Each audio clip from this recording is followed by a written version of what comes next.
Well,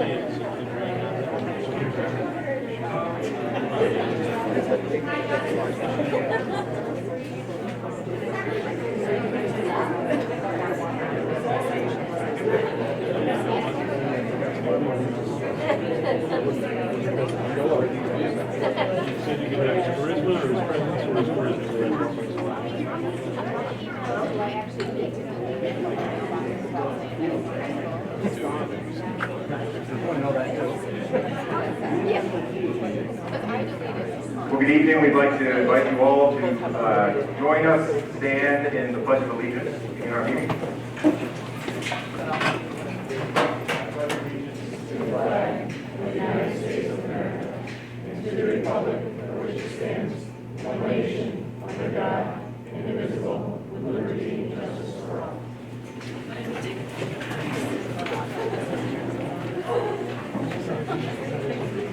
Thank you. Can I get a motion to approve tonight's meeting agenda? Motion by Mrs. Wood, second by Mr. Boyd. Any discussion?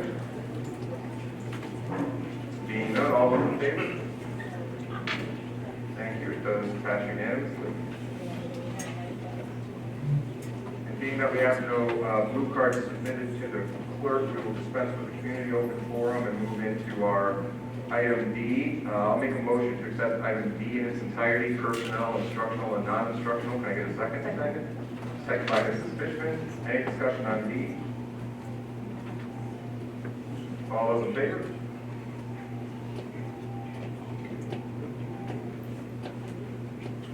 Right, can I get a motion to accept item E in its entirety?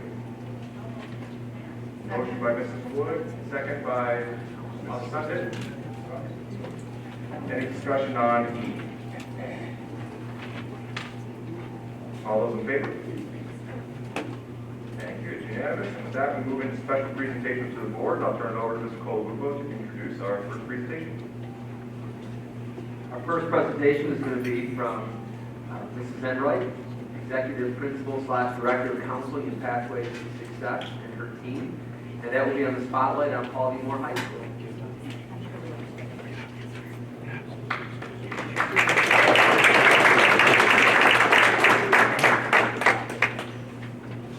Press the red button and hold it down.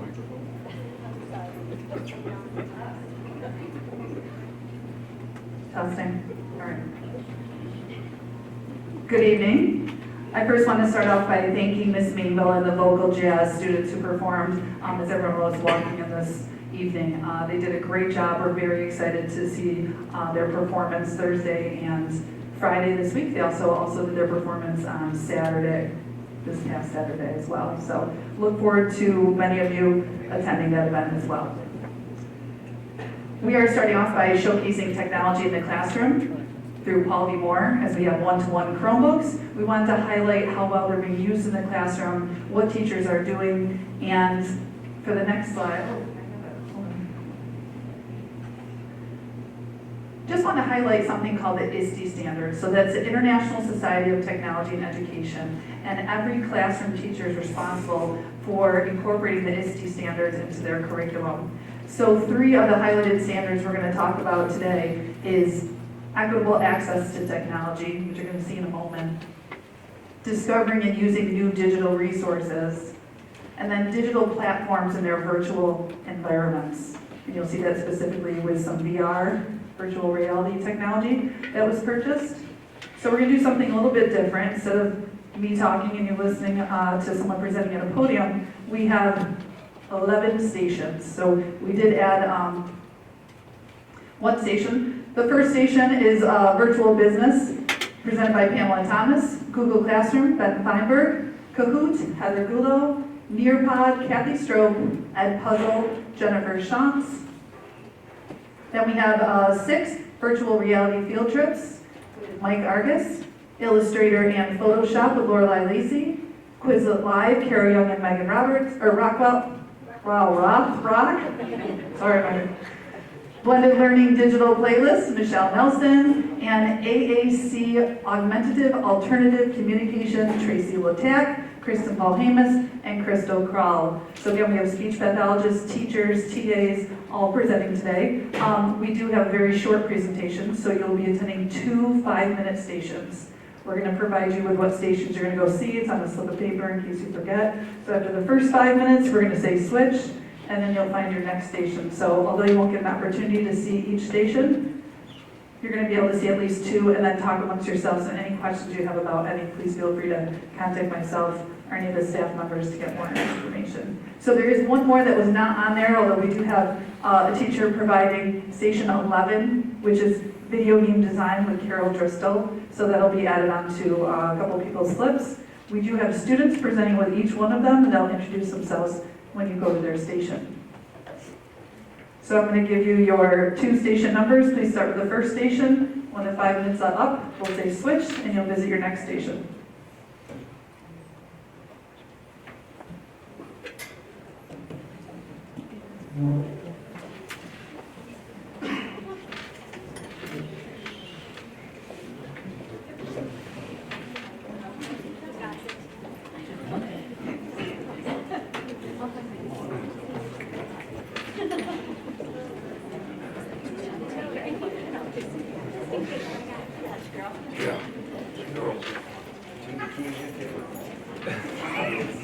Really well presented.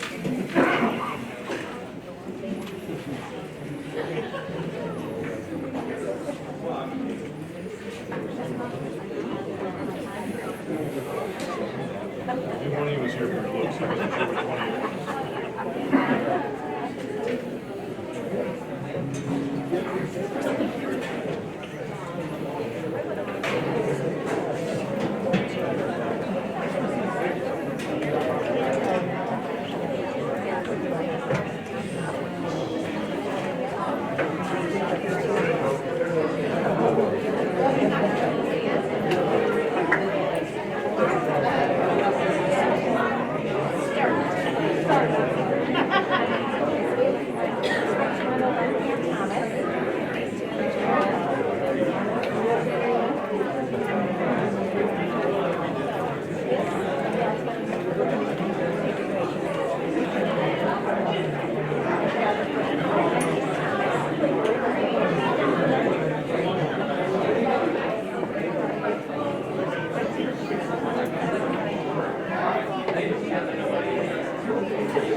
Good, you?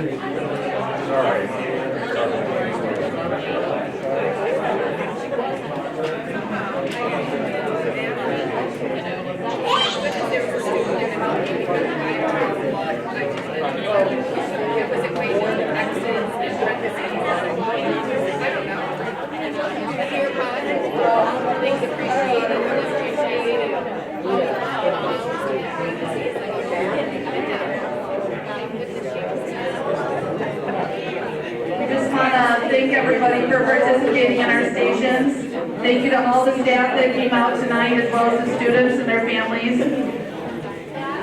So if you want to give them a round of applause, we do thank them.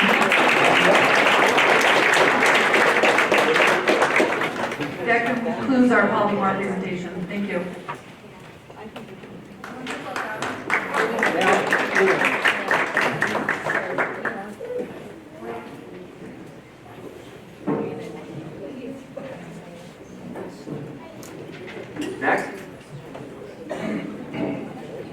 Next we have John Pierce, our Director for Transportation.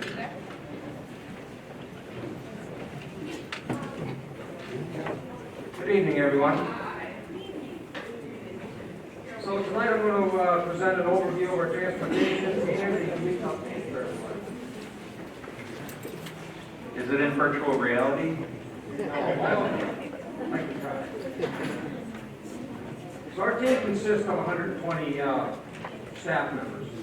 And as they say in transportation, when the rubber meets the road, they can't beat our team. They do a great job. I am so amazed on how well everybody pulls together when they're out on the road, whether it be a breakdown, missed student somewhere, or incident or whatever, everybody just pulls together as a team and we can get it all done.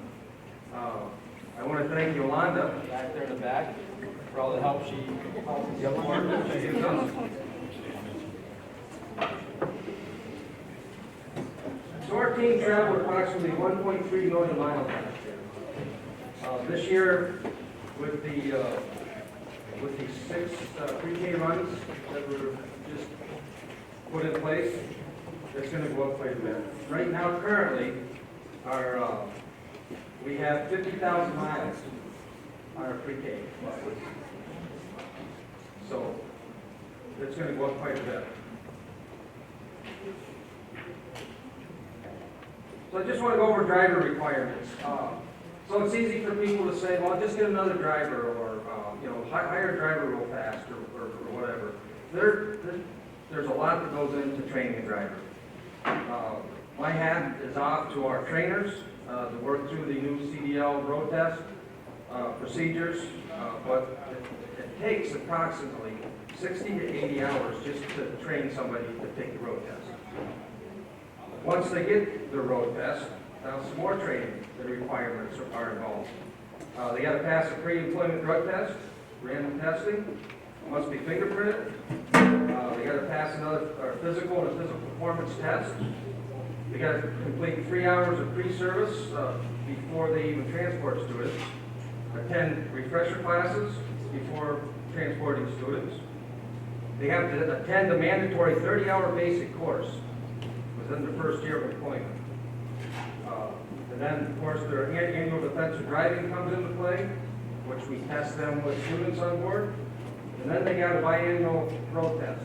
It's a behind-the-wheel road test. And it's just like the DMV road test, which our 19A examiners give the drivers in our district. They also are required to do an annual written test, a biannual written test, that consists of 20 written questions, and then pass the biannual physical performance test.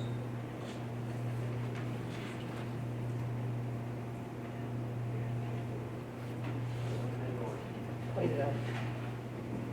Toward Pearl. At Pearl. Fleet information. Currently, we have 87 vehicles in our fleet. Tonight, you approved our bus purchase intent letter. Thank you very much for that. That will keep us in our 10-year rotation program. With the big buses, we'll be pretty much on mark on our 10-year. Our decisions are based on recommendations from the TAS report, along with consideration of age, mileage, and body condition. Our goal is to standardize our fleet.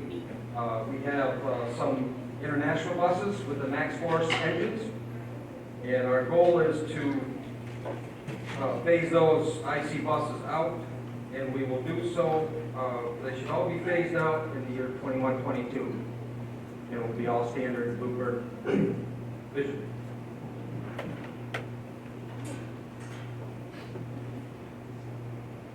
Here's what our current fleet looks like. We have 36 1 to 5 year old buses, 26 to 9, and 4 10 years or older.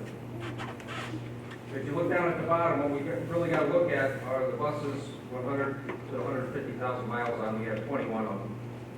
And buses over 150, we have 3 currently right now. That's our big buses.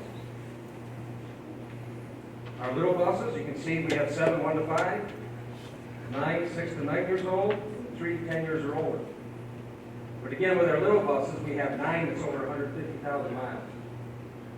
So we have to get more aggressive. I know I mentioned that last time we spoke, updating our small bus fleet. The TAS recommendation is 7 years, and we're going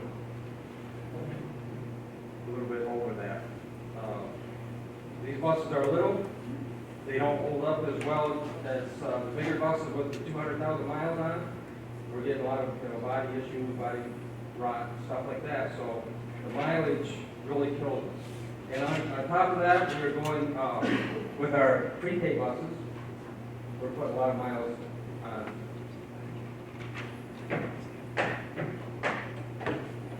With our voter approval, what's our fleet gonna look like? 1 to 5, we're gonna bump it up to 38. 6 to 9 years old, we're gonna bump it up to 21. And we only have one bus that's 10 years old. Well, we gotta look at the mileage there. We're gonna have 19 buses that has 100 to 150,000 miles on them. Our small buses are gonna improve a little bit. We're gonna have 9, 1 to 5, 6, 6 to 9, and then 4 to 10 years old. This year, we're gonna have to get a wheelchair bus. That's an extra $150,000. However, the following year, we won't need it to get a big wheelchair bus. And we can start looking at getting our smaller buses rotated out quicker. Any questions on our fleet? Jen, I think one thing that you want to add is every time we buy new buses, they're going to have the white roofs and the tinted windows. Yes. You and Adam Frymoyer, our head mechanic, did a great job showing the 10 to 12 degree difference. Yep. So I think that's, if you want to kind of touch Yep, on I that. had that on here. So all the buses are going to have the white roofs, tinted windows. The smaller bus is going to have the AC included, and a wheelchair bus is going to have AC included. So that tinted windows and the white roof, I can't believe the difference in the heat. It's actually 10 degrees cooler. So What size bus will the handicap bus be? it's going to be a 59 passenger with 4 wheelchair stations. So is that considered a type C bus? Or Yeah. Yes. is it a different, it's not a different classification? No, it's type C. Will that also be carrying other students besides? Yep. Yeah. Yep, we have a mixture. Ken, when you spoke to us a couple years ago, you had suggested that you ideally would like to see a rotation that's shorter than the one we have currently. Have we made any progress with respect to that? We're working on it. Actually, with board approval, we're going to have one bus that's 10 years old. Actually, I'd like to see an 8 or a 9. But I know, budget constraints or whatever. But I would like to see a 9, or an 8 or 9. So you mentioned being more aggressive with the 19 to 30 passenger buses. So I guess the question is, are you saying more aggressive than what's in what we just approved tonight? And if so, I'm assuming that's in session. You guys were limited with the budget, the budget runs and everything, but how do we, what's the time frame? When are we going to get to a point where you're comfortable with what's up there? I mean, Probably the next 2 years. 2 years, I'll ask for more, and would your assumption be that roughly the same number, 7 full-size and 3 of the smaller buses? maybe 5 smaller buses. Yes, but we gotta look at budget-wise and see what we can do. But ideally, right now, it'd be 7 and like 5 to get us up to where we need to go. So my only other question is, and I'm not saying this obviously as fact, but it seems that we don't do as much as I see a lot of other districts as far as like the suburban and smaller type vehicles. Is there a reason? Is there a We have preference for this? the 4 7-passenger vans, the gray vans, and they're running all over with our display students, some of our special needs students, but mostly they are running after our display students. Yeah, because I think we talked about this last time where, so when you buy a new bus, Maureen, it's, how much of it is covered? Do you want me to start the next one? Oh, okay. Because the repair, right, is really not covered. Right, so let's say if you keep a bus longer, and then also you have to buy parts for it, you've got to turn wrenches on it, that isn't funded as much as a new bus. It generates transportation. So it's funded the same, so when you buy a part, it's funded at the same amount as a new bus. Is there a warranty on the buses? We have an extended warranty on them, and I believe it's a 10-year warranty. 10 years? I believe. Yeah, because I think after the last school board convention, I think it was confirmed through Tom about the undercoating and everything, and that adds to the Yes. warranty. And Yeah, the Carwell warranty guarantees it 10 years rust, with no rust through. So barring any accidents or things like that, just about all the repairs to these buses are covered, other than maintenance, oil changes, stuff like that? But if there gets, there's like a break-even point where the repairs, you're paying as much for the repairs as you would be for that side of it. It's just like, it's just no different than buying your own cars. At some point, they get so old that you're better off purchasing them. That's why it Yeah, doesn't throw have to it. be, you know, the 10-year Well- CSSD recommendation. And if I remember, when you gave the presentation talking about what your ideal turnover period would be, I want to say you said 7 years, because the resale value was substantially higher than when it's at 9 or 10. Right, but that was kind of, 7 years, it's gonna take us a long time to get there, you know, so I kind of, that's why I'm saying. Because we have, it costs a lot of money to get there. And this is actually kind of like goal number 1. This gets us to 10, which is the SED recommendation. It's taken us the last 5 years to get to this 10.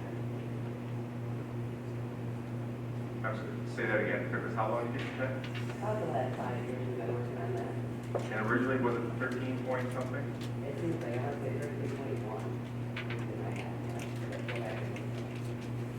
So if the same rough rates were maintained, are you saying we could get to that 7-year mark in the next 5 years?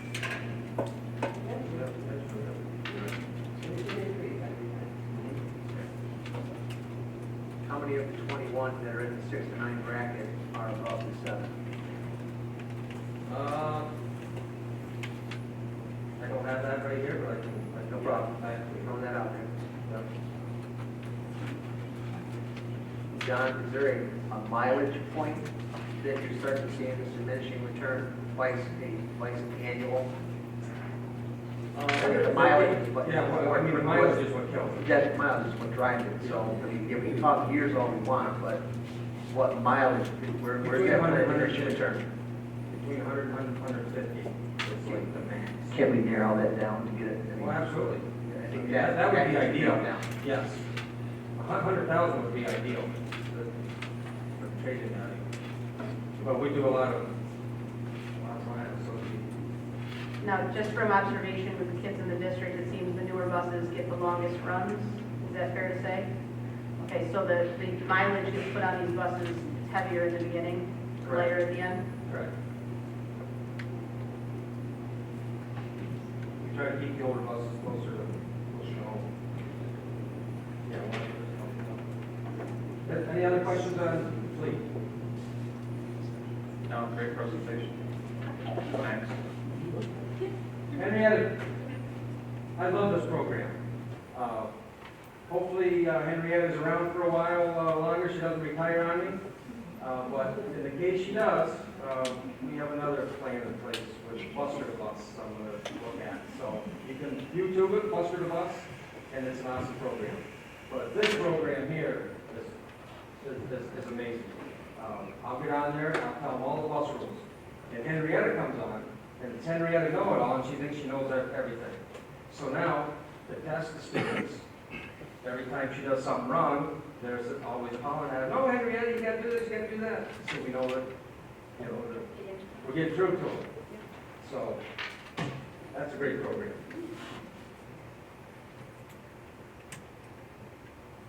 And in closing,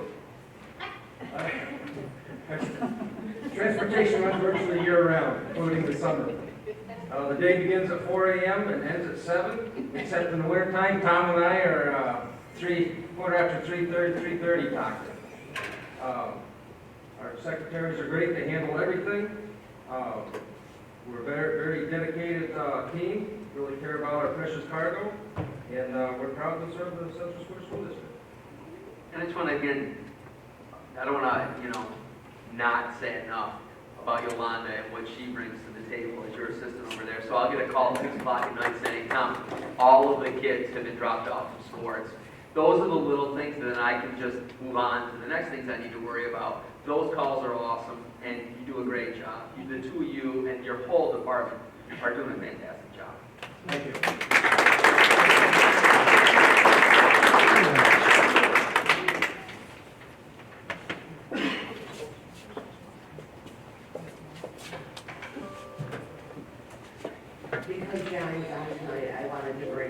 presentation together with it. This is one of our budget presentations, but I figured it was perfect timing. With the new bus purchase, the basic change, or not changes, but the way it works is state aid is paid on transportation aid is the way that we are paid for general operations, which includes parts, fuel, labor, and it's transportation aid on the bus purchase. Even though you would think that that is a bond, that it might be the debt service, it's not. All districts are entitled to transportation aid. It runs between 6%, 6.5%, and 90%. Our aid ratio is 84.2% this year. So Maureen, that, if you took kind of all the central New York districts, I'm guessing we're at the high end of that aid scale. We're at the high end. Back 20 years ago, we were 90, and I never thought that we would ever go below 90. But there's actually 4 different ways that they calculate that aid ratio. And the one that's killing us is the fact that our assessed property value does not ever decrease. And that plays part of a factor in one of the calculations that makes ours go down slightly every year. It's been that way for like the last 6 or 7 years. Prior to that, we were always 90%. Because one of the biggest ones, or one of the calculations is on mileage. And there's no way we would ever not have enough mileage. We're a huge district. When we purchase buses, they have to have voter approval. So they're always one of the propositions on the ballot box. And then after the voter approval, we still have to submit to SED to generate the transportation aid. And the aid is paid over 5 years, and it's an amortized schedule that is established by SED. It has 2 equal installments, and it's given a statewide interest rate.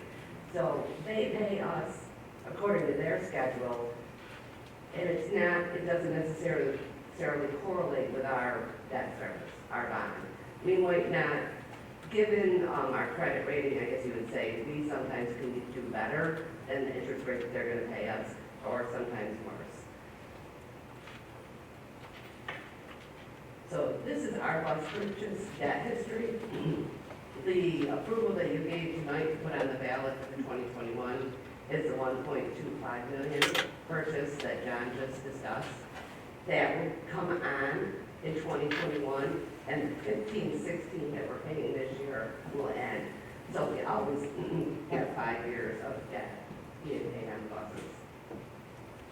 Also, that's new, and that's the way they're gonna pay it. We used to pay cash for our buses every year, and the aid would come back the following year. But then SED changed to a 5-year payment schedule, so we switched with most districts did, because otherwise you're cash up front, and you're not getting aid back for nothing for 5 years of cash. The incrementals, what's driving the incrementals? Is it just the increased cost of the vehicles Yeah. per se, or are there other factors? It's increased cost, but it's also, we're trying to add a few more in every year to get that schedule up. And this is the estimated schedule on that 1.25 purchase. It has, it's at 3.5% estimated debt ratio. So at the end of the 5 years, we're paying 1.4.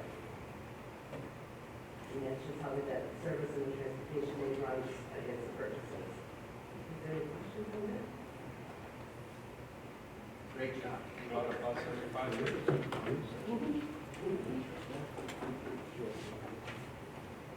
Thanks, Maureen.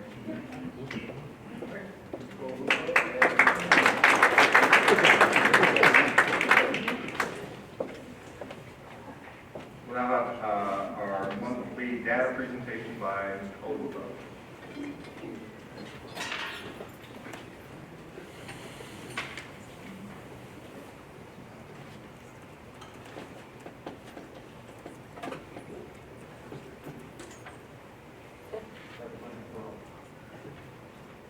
Okay, so I was not surprised to see the results. It kind of validated the theory that we had that students that are involved in whether it's music, band, sports, or club are obviously going to be more engaged. But again, we're a district that believes in data, and it's important to be able to justify that. I think this is really important because when we come to you, when we say, hey, you know, we want to be able to add a couple more sports teams because we're beyond capacity, it justifies that and it gives it credence. So, a couple goals that you see that have to do with the data. So the goal for 2019-20 was to have 90% or more of our Paul B. Moore and our middle school students involved in the sport, club, band activity. We've got a long way to go to get there. 606 students. That's 57% out of the total of 1,068 Paul B. Moore students. And again, that's what's not part of that was the 37 medical homebound students that are in Paul B. Moore. Then we have an additional 29 medically homebound students, whether it's anxiety or whatnot. Most of these students have never ever set foot on our campuses, but they are home, so I took them out of that, or else it would skew it because they wouldn't have the opportunity to participate. So if you look at that, I mean, obviously, clearly, we have some ground to make up.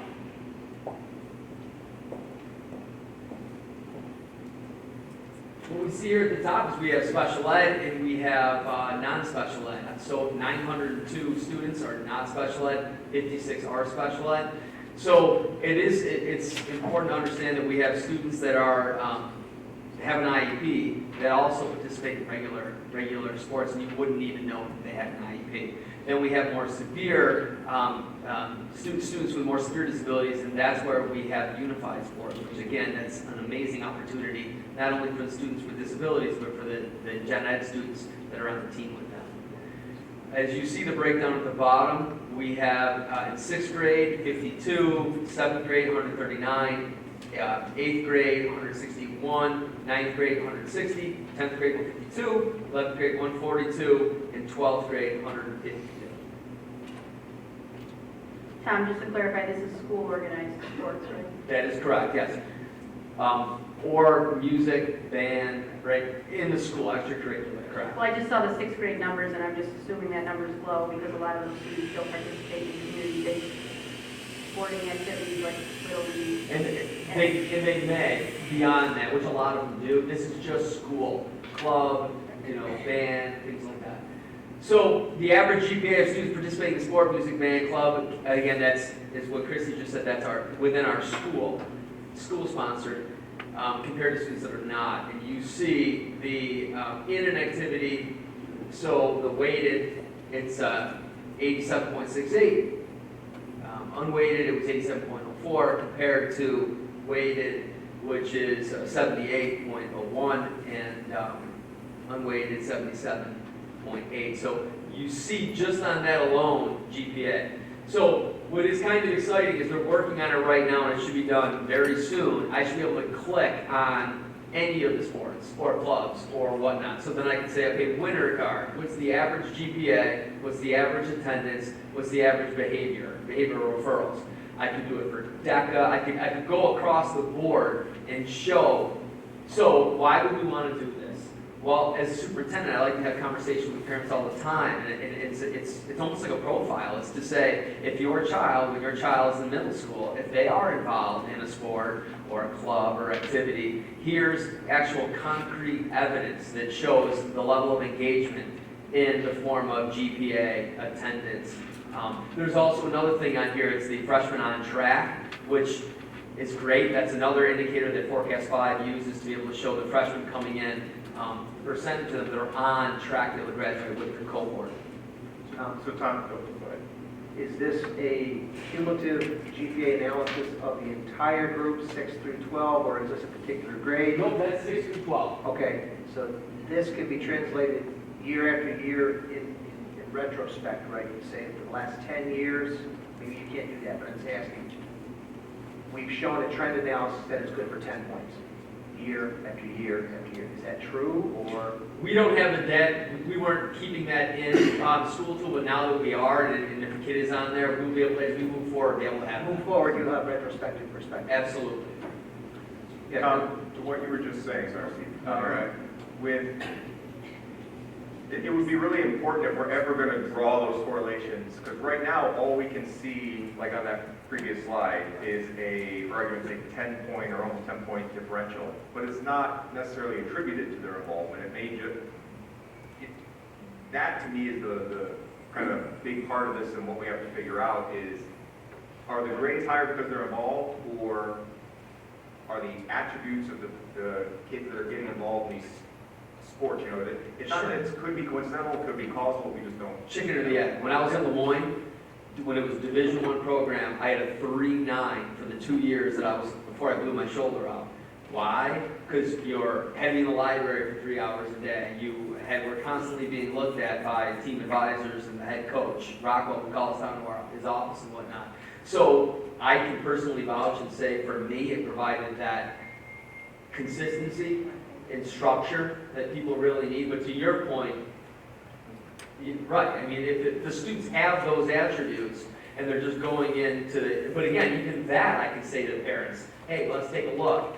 Whether that is their attributes or they're getting something from that sport, the data will show if you are participating. Here's the average on the volleyball team for GPA, and I think this is good. I coach 3 sports. It's also a gut check. This also will be able to hold coaches accountable to say, okay, listen, it's great that we have the wins and our win-loss column, but it's also really important that we're looking at the GPA.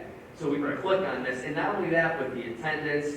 That's really important. I think Jim Granzak will be able to utilize this to have that data in his coaches meeting. And not to go too far down the rabbit hole, but I think I mentioned on college visits, the college was talking about the fact that it would be interesting down the road to see the old high school that athletes' GPA were higher in season than, for instance, they were a one-sport athlete than out of season.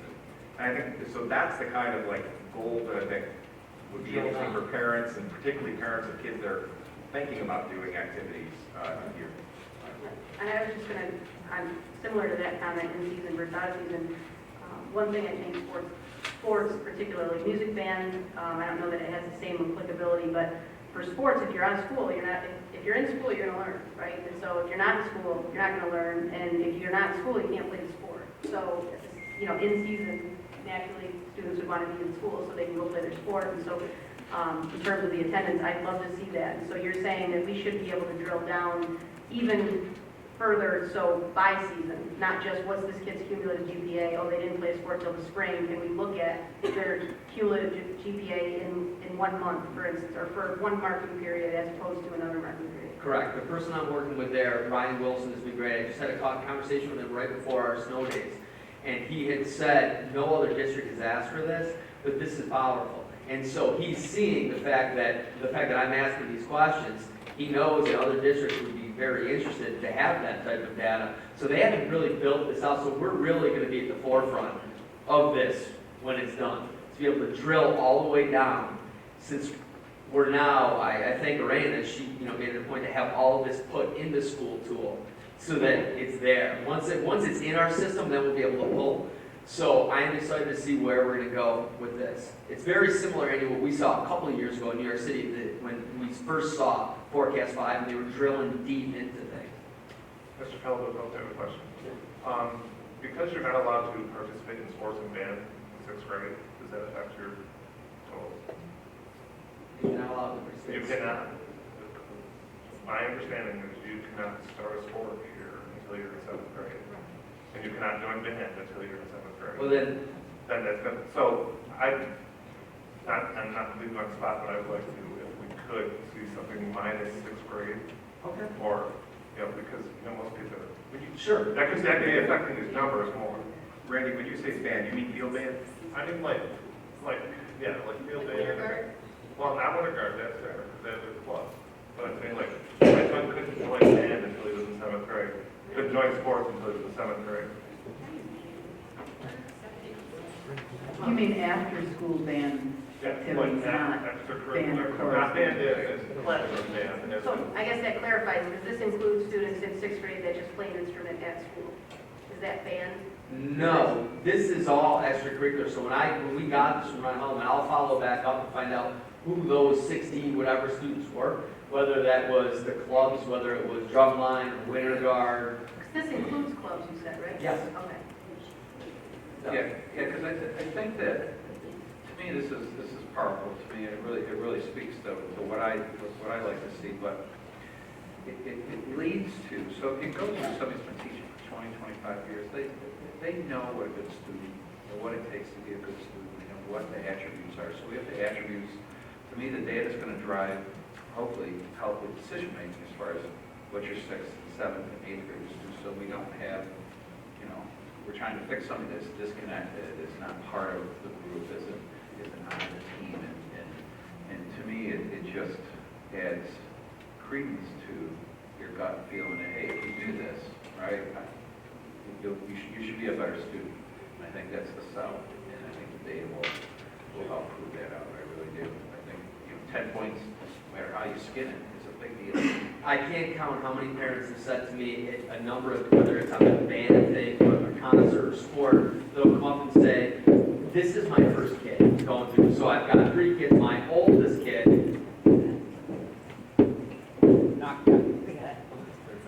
so they'll say, does playing an instrument in the band really impact them? Or clubs like DECA, and do colleges really look at things like that? I want to be able to drill right now and say, let me give you the actual data.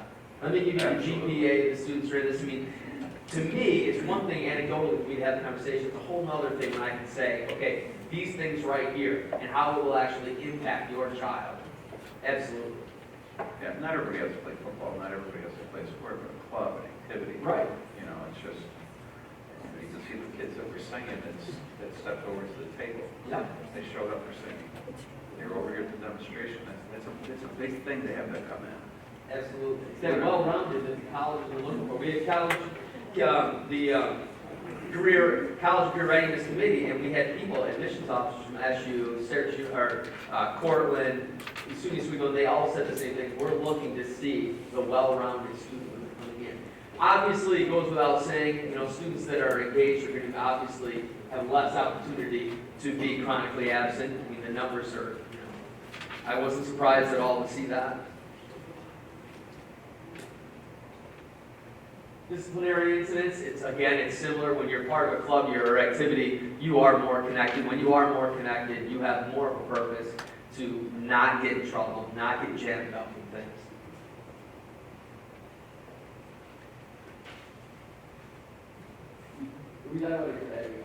This was the freshman on track. So the way that you really have to look at it is the not on track indicators. Students have failed 2 or more courses. They're identified as having chronic absenteeism, and they have 1 or more suspension. That's what Forecast 5 uses across the board in all the states when they're talking about the freshman on-track indicators. So again, when you look at this, if they're in an activity with 76.25% were on track compared to the 23.75. Yeah. And I think that's where your money's at right there. 10 points on a grade, that's one thing, but this is where your money's at right here. Especially when you're talking to parents who may be on the fence about how much they need to support. Absolutely. This is the slide. That's the bar graph. And the great part about Forecast 5 is there's little icons you can click on it, and it's a beautiful little picture that you can put on anything. This is what I want to go home to all parents before in middle school. I want them to see that right there when they have those conversations. Because some parents are saying, I don't want to get in arguments with my kid. I ask them, do you want to get involved with what? And they say, no, they're just home, they're on their PlayStations and whatnot. Super important that we're giving the parents the data to have those meaningful conversations. And correct me if I'm wrong, I'm stepping out on a limb. Is that the kind of information that, let's say, a 6th, 7th grade teacher would impart upon a parent at a parent-teacher meeting? This kind of data right here, just so you know, going forward, this is some data analysis that we have. Absolutely. Because coming from a teacher, Yep. I think that would carry a lot of weight. Absolutely. For a parent that may be on the fence. Absolutely. Yeah, but plus the counselors, right? Well, that's the key. It's the teachers, it's the counselors, it's everybody that's going to be in contact. It's full saturation. Whenever they're having conversations with the parents, I want to be able to provide them with this chart and just say, hey, we have the data right here to prove this. And I know my gut feeling is to your point, over a 10-year period, it's just going to, it's there.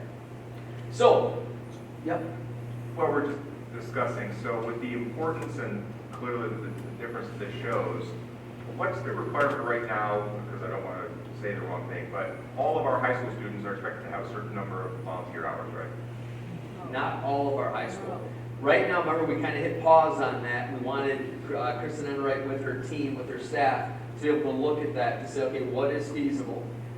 Kristen is still here. We haven't really set that number yet, correct? No. No, health does hours when they work with health, with Jackie and Matt Klein, and then there's 100 service hours where you get the award, badge, graduation. for But what graduation. so even if we don't though, National Honor Society? you clearly have the right or the ability to do that. So the conversation is around, if those hours don't show this kind of differential, then why not count involvement in these sort of activities towards whatever goal we set? Because this, we have data to back it up that it makes a difference. So we're just wondering if that's been thought about or not. No, it's a great point. We have not talked about that yet. And I have to imagine that the people that are involved in this and they're dedicating countless hours every week doing that are the ones that, I mean, they're probably the ones that just go about getting those volunteer hours done because they just do that. But at the same time, why are we putting more stress on them if they're already involved in these kinds of things and doing the right things that demonstrate this type of data? I mean, I don't know, it's just something Andy and I were just talking about. I just think maybe it makes sense for people that are involved in that stuff. Maybe they get that requirement waived, and that might encourage more students to join a club as opposed to going and spending 10 hours pulling closes. No, I mean, it's definitely something to look at. I mean, I know we do, our students do a lot of amazing things when they are volunteering in our community, which is that whole goal number 4. I don't want to downplay that. But at the same time, I want to be able to provide them with those opportunities. Because you only have a certain amount of hours in the day. And a lot of you board members were probably those ones that not only were playing sports, but were student government, we're just exhausted by the end of the day. And we don't want to run people into the ground either. But I think a lot of them they do the volunteerism in their sport. Like, I know, like, Denise does softball with a person, and that's all of her softball. It's not like an hour either. Yeah, I wrote a college recommendation for a student a couple of years ago going to college that all summer long he would volunteer to be the referee in like the soccer games and things like that. Well, like me personally, I have a hard time with my I tell them all the time, you're not volunteering to get credit, you're volunteering because it's civic. Right. So right there. Right. So I won't, I don't let them. Sure. They only just take 5 hours, so they're the whole day. Sure. And just in conclusion, I think this is powerful because when our teachers, our counselors, and our principals have those conversations with parents, if I put my parent hat on, and if someone sat me down and said, hey, I mean, I have my little guy's getting, my oldest, is getting guitar lessons. Somebody's interested, he's excited about it, I'm watching him learn. To me, it's like learning a new language. He's learning, not giving up, he's learning fighting through it, he's learning commitment. So I'm seeing the gains already. So everything that I've heard when I came to this district, who has a huge focus on fine arts, music, band, I'm seeing it myself right now personally as a parent. So those are the conversations I want to be able to, but that's the information I want to be able to give our staff members to be able to have meaningful conversations with parents. Any other questions? Great. It's awesome. Awesome.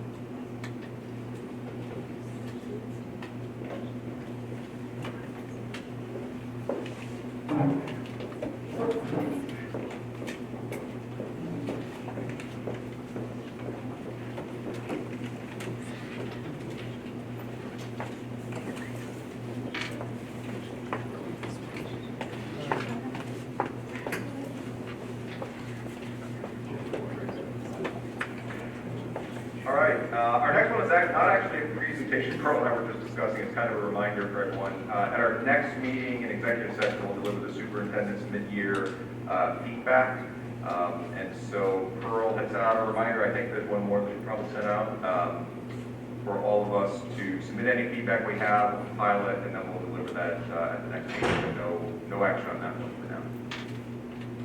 All right, with that, we will move into reports. No unfinished business to speak of. Pearl wanted to point out, in the agenda online is the updated link for upcoming presentations. So you take a look at those. Mrs. Fishman, anything for you?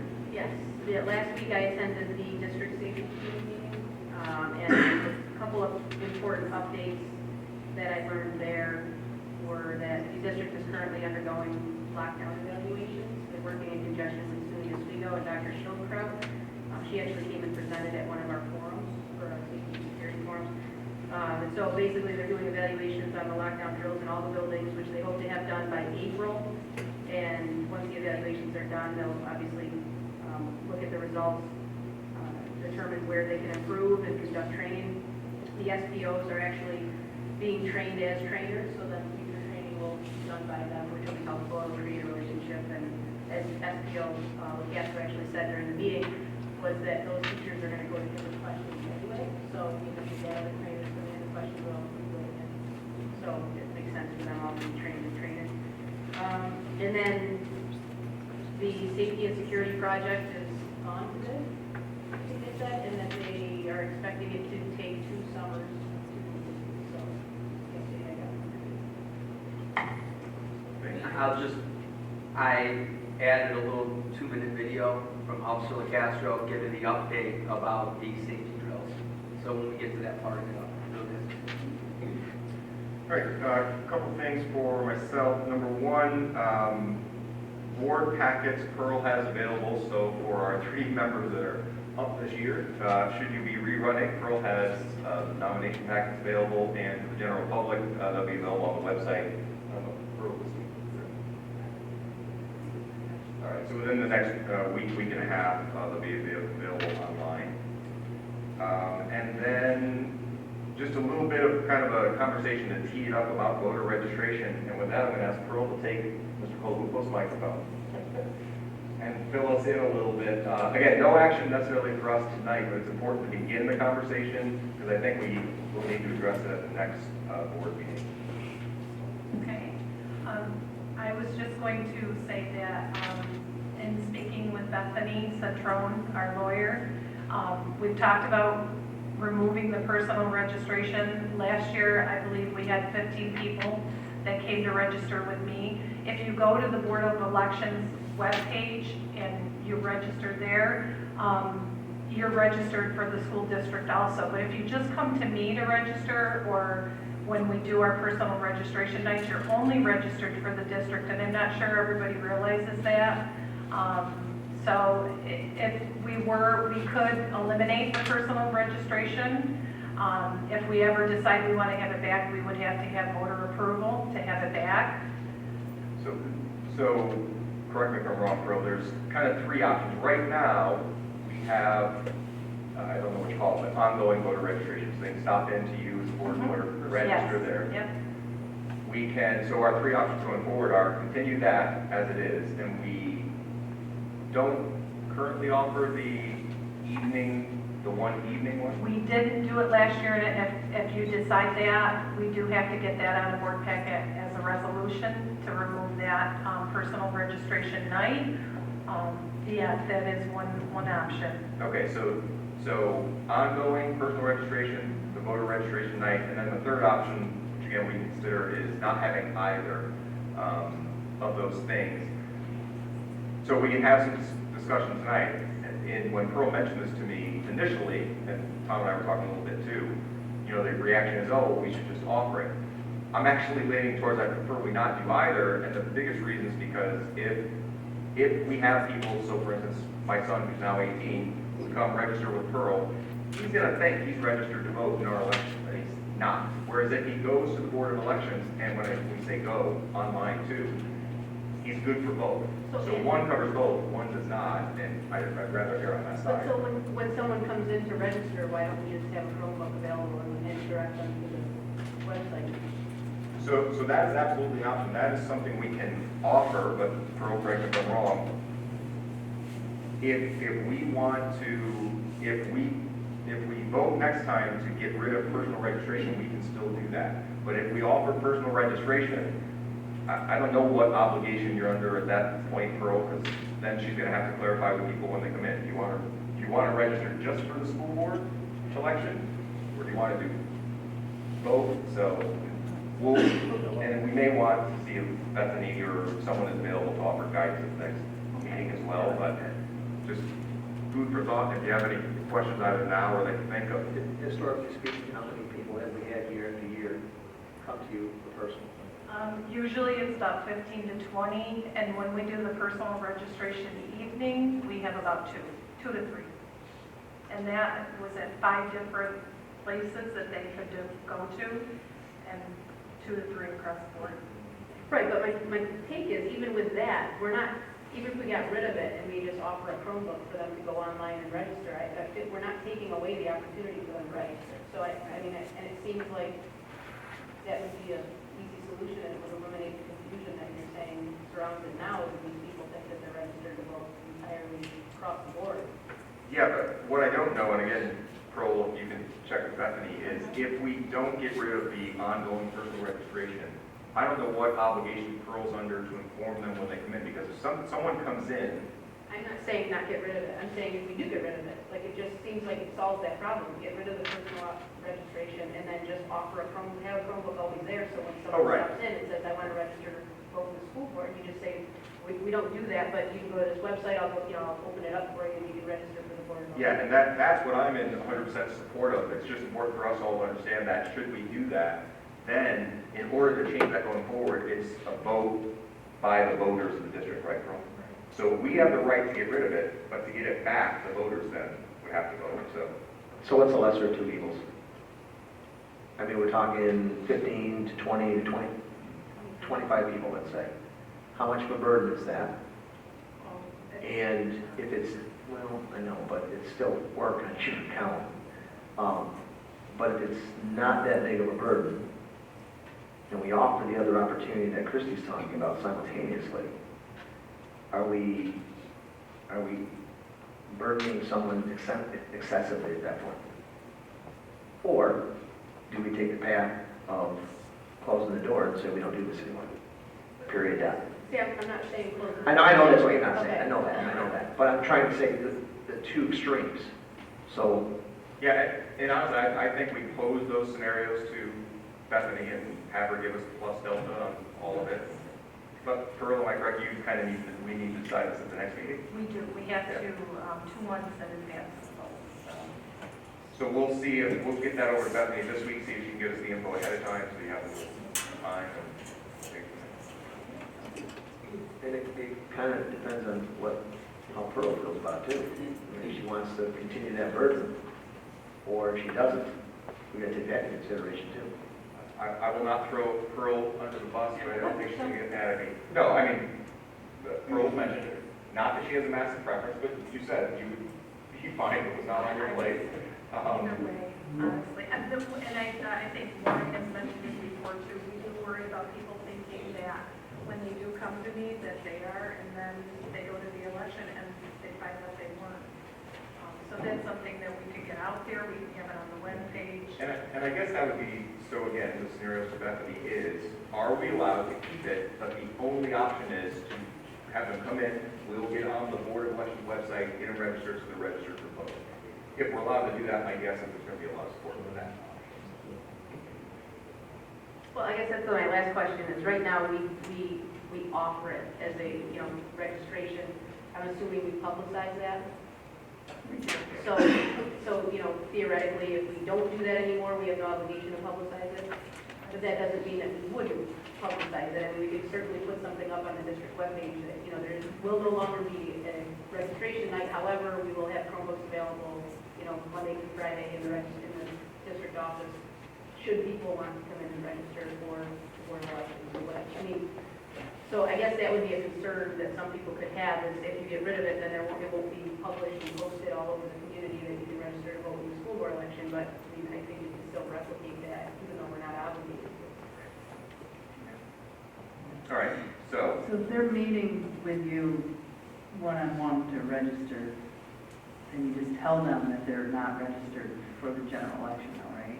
If they shouldn't leave thinking that they might show up thinking that they're registering for both, but they shouldn't leave thinking that. Usually we do mention that to them. I think quite a few of them last year were students that registered, so. That was one of my other questions, is it's typically students that are coming to you to register, so we're taking that, if we do stop it, we're not necessarily taking that service away if we offer something else, but is it typically students or is it other adults from the community? I would say more students, but so if we just had someone look out and say, okay, here, kill 2 birds with 1 stone, here's, now you can vote.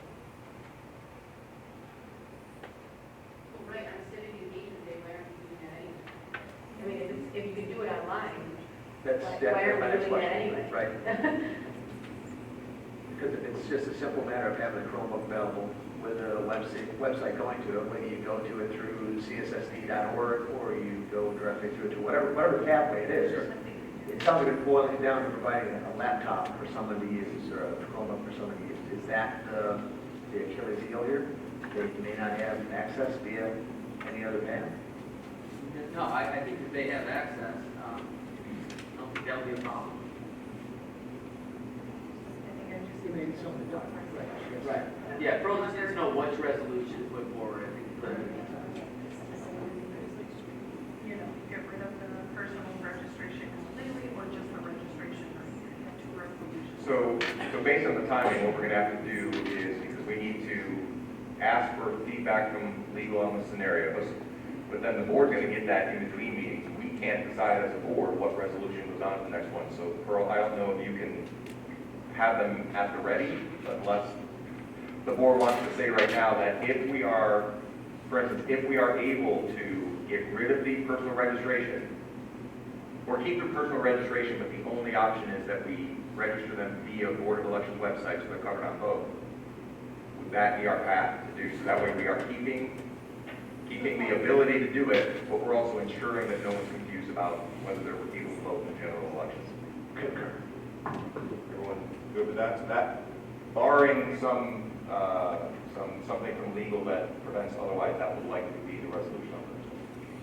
And if not, we will adjust next meeting. Yeah, there we go.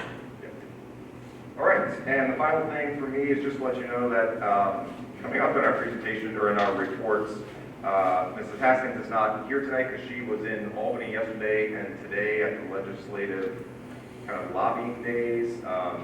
Just a real quick word from her. She said it's been really good. She was going into her last meeting last night, communicated with her. And I'm going to ask her to do a pretty good debrief at the next meeting because we had 9 people, I believe, total from Oswego County go. And I personally just really wanted to know if the effort, if the sweet juice was the sweet, that we're going to go. So we'll ask her to do that next time. And with that, I'll open up to the rest of the board. Any topics to bring up? Student board rep? Yes, please. So the Chamber of Commerce meets Wednesday, so we will have more information after that, but right now, nothing. So I'll present next time. Awesome, thank you. Anyone else? All right, Superintendent Report. Let the record reflect, I did not skip it.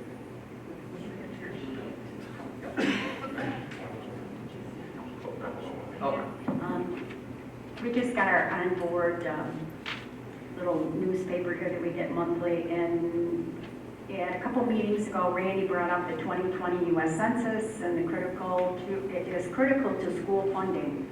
So at some point, I think we need to, have everybody read the article and then talk about it at some point, because if it's going to impact our funding, we should really be serious about looking at this and see where it goes. So, Tom, if we can kind of assign that, I don't know who is best to do a kind of a 10-minute, because I'm going to assume that Chris or other districts have kind of some best practices or things that they're doing. To me, it's a really fine line of we want to be engaged and make sure we get our fair share, and yet our task is not the census, so I want to be supportive and yet not distracting. Yeah, that was one of the issues that we talked about at the superintendent retreat, and where there are a lot of communities in Oswego County, what they're hearing is that there are people that do not want the schools to get involved with this. That makes me want to get involved. Yep. But in doing what you just said, what are the ways, obviously besides having people be able to come in, use our Chromebooks, use our, provide that support with them, what are the other districts doing? We were all kind of at a loss, and we were waiting for guidance from Chris on that. But at the next Chiefs meeting, I will put that on there, the agenda. Is the, not the next meeting, which will be the 24th, I believe, the one after that, would that allow enough time to? Have somebody come speak about that? Yeah. Yeah. And then we can have a conversation on it. March 9th. Okay, that's when Chris is coming, anyway. Okay, so March 9th, we'll put that on there. And Pearl, you just listed as unfinished business, but put March 9th on there so we know we don't have the census question. All right, now the superintendent report, sorry. So I'll start talking and you can, ready? All right. Congratulations to the members of the Central Square Junior Varsity Winter Guard and the Central Square Varsity Winter Guard for their outstanding performances in Cortland at the WGI Regional on February 1. The JV Guard placed second out of 6 competing guards, and the varsity also placed second out of 13 competing guards. Congratulations to the Central Square Varsity Winter Guard and the high school Winter Drumline for their excellent performances on Saturday. This past Saturday at the CNS show, both the ERA Guard and the Junior Varsity Guard placed first in their respective classes. I had a conversation with Safety Patrol Officer Jamie LaCastro regarding we've had multiple conversations, the standard response protocol. There's a video, hold on for a sec. So it's just 2.5 minutes, just giving a little bit of an update. But again, going back to a letter that went home to parents on January 8th of 2020, and it talked about how they can opt out if they didn't want their children to be part of the survey. It just kind of gave an overview of what standard response protocol was all about, the I Love You Guys Foundation. They could click on the link, and it actually shows them what the actual, shelter in place and lockdown, the whole 9 yards, and that it mirrors what state ed has basically put out for their safety protocol. What you're going to see on here pretty much explains itself. You want to just click on it.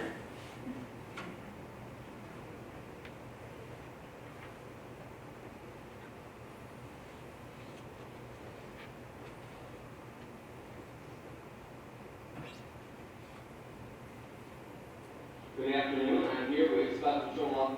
Arena, we're watching it on our computer, but it's not going up there.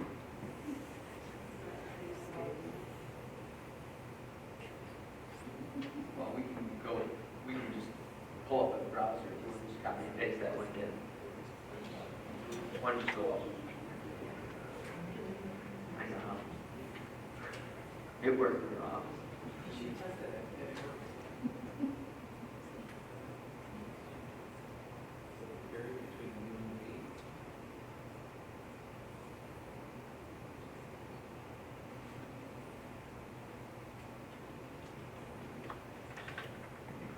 There you go. Open up a new tab.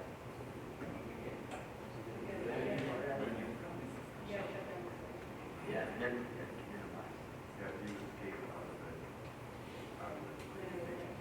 yep. Good afternoon, I'm here with Special Patrol Officer Jamie LaCastro, who is assigned to Baltimore Perfect. Yep. High School. So, we're going to be talking a little bit about where we are right now with the standard response protocol that we have been implementing into our schools. Baltimore has already started the drill, and we're doing drills across the rest of the district. Today, as a matter of fact, we have a couple schools that will be doing a lockout drill. All of the drills are, we talk with parents, we let the parents know in an email that we are going to do it, so there's no surprise. We don't want kids to be panicked, and nor do we want parents to be panicked. This is all about providing our schools with the safest possible measures that we can. It's not only hardening our buildings, but what are we doing inside to improve our practice. So, what I want Officer LaCastro, who has kind of been at the very forefront of this, and along with the SUNY studio professor, Dr. Jacqueline Schulkraut, she is leading this with Officer LaCastro. And so now I would like you to... It's really just a minute, audience. Is he a part of this? One minute. He is a good interviewer. She really does right now. So, when I was initially hired last school year, Mr. Colton and I talked about coming up with some sort of training piece for our students to staff here in the district. I did some research on the I Love You Guys Foundation, which is standard response protocol training as well, and it just happened to coincidentally kind of collaborate with Oswego County's community safety initiative. So we were lucky enough to be picked to pilot a program for Oswego County. So we started the training. Standard response protocol is, the reason I felt it was better is it's geared more towards a school environment or an environment where people have responsibility for other people. So in the school environment, standard response protocols going to teach the students and the staff safety things that they need to do to keep themselves safe during emergency situations in the school. Great. And as we spoke, New York State is in the process of requiring all school districts to have some type of safety or standard response protocol, and we're just getting ahead of that. It had always been our goal and the district, the Board of Education's goal, to have special patrol officers not only connecting with students, creating a warm, friendly atmosphere, but also the presence of having police officers in schools as another huge additional safety measure. One of the other big factors why we wanted to do that was to be able to provide our staff with the training and have the special patrol officers run all of the safety training. And we're very fortunate to have 4 special patrol officers with over 100 years of experience working with the Syracuse Police Department. So the really great part about this that's going to be a little bit different, 2 reasons than Armored One is, first of all, it's free, which is always a really good thing. We don't make decisions obviously based on that. But one of the primary reasons why I was so excited about it is allows our special patrol officers to run trainings with staff in the buildings that they work in. And for Armored One, they were doing it all at the high school because they didn't have the number of trainers to be able to go in the same day at all of our different buildings. So all of our staff kind of converged on the high school. This just seems much more practical to be able to have it in each school, and that's the familiarity that all of our staff looks great. Anything else that you'd like to say? I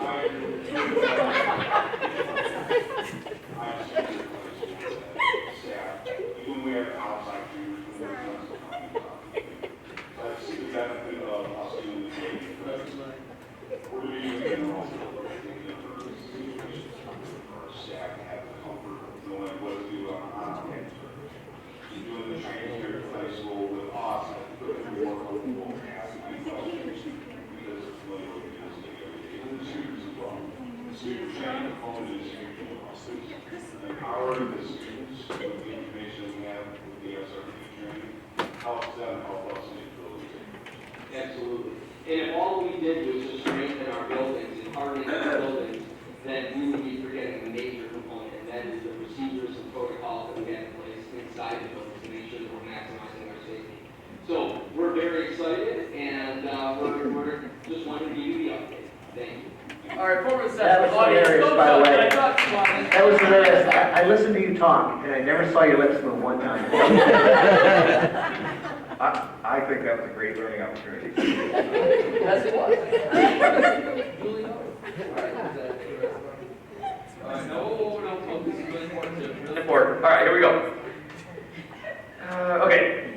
Varsity cheerleading was crowned Class A Section 3 champions. That was fantastic. They've had an amazing season so far. The girls indoor track and field team were crowned the champions, Section 3 sectionals at OCC. I was just amazed to see how many staff members that were there at the SRC Arena.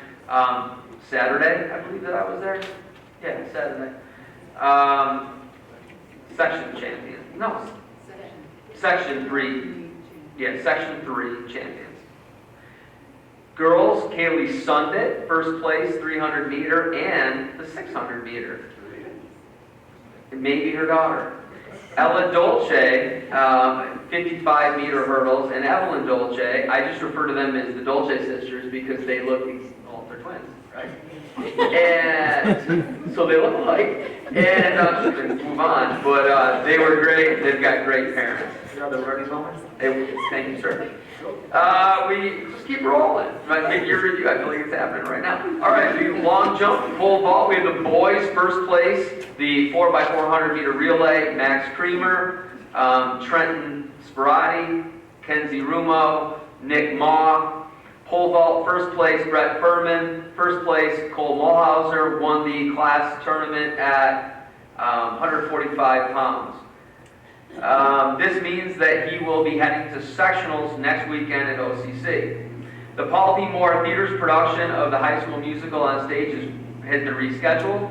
Thursday's performance, I heard, was fantastic. I'm sorry, Saturday's performance was fantastic, and now it's going to be Thursday and Friday. So very, very exciting stuff. Thank you, audience, for staying with me on that. If I can just ask you to add one thing, no, just because a lot of people are going to ask about it, so can you give the same clarification you gave to us in email today about the snow days and the number of days, all that? So I sent an email out to CSSD all, so the whole staff would have gotten it. I've had a lot of people ask me, does that really count because we weren't having students plan? The numbers are 176 for instructional actual student days and then 4 for superintendent conference days. Now, it's just us and one other district in our county build a 185-day calendar. Others build 186, 187, 188, and they've got more flexibility. So we have to have the 176 instructional days, and we have to have 4 of the professional development days. So yes, they count. Thank you. All right, with that, we'll move into items for action and discussion and action, sorry. Can I get a motion to accept item H1, which is the approval of the first reading of district policies? Mrs. Nickerson, second by Mrs. Fishman. We'll open it up for discussion. Reminder, this is the first reading. Our next meeting will be the second reading, assuming that it passes both times, and they will become our policy. So any discussion on these? All right, all those in favor? It's unanimous, thank you.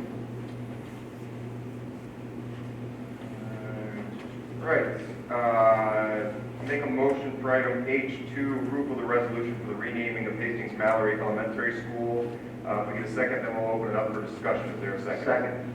Second by Mr. Lloyd, open it up for discussion. I would like to recommend that we table this, and I'd like to have a little bit of a discussion on how long of the tabling would be appropriate, given probably a little bit more research that needs to be done so we make the best possible move for the district. All right, so this is all the discussion. We can discuss, if we decide at the end of the discussion to not move forward tonight, what we would do is table indefinitely. Even though we made the motion, we would table indefinitely. We can bring it up at whatever point in the future, but we don't assign a specific timeline to it.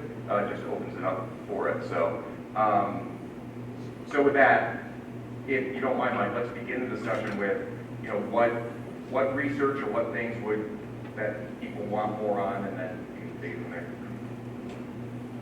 I think that with the emotion being as fresh as it is, and still is, was and still is, I would like to see a little bit more time for that to kind of ease off a little bit, so that we can, as a collective group, all of us on the board, actually have the opportunity to maybe share some thoughts, maybe the thoughts that the community had brought to us as individuals, letters, emails that we've seen, and kind of process that a little bit more, so that we either come up with a game plan moving forward on what might be the best thing to do, or maybe establish a group to analyze what might be the best thing to do moving forward, and kind of get those ideas in front of us so that we can actually make a good, sound decision. And I'll stop there. I'm for the ad hoc committee. Sorry, what?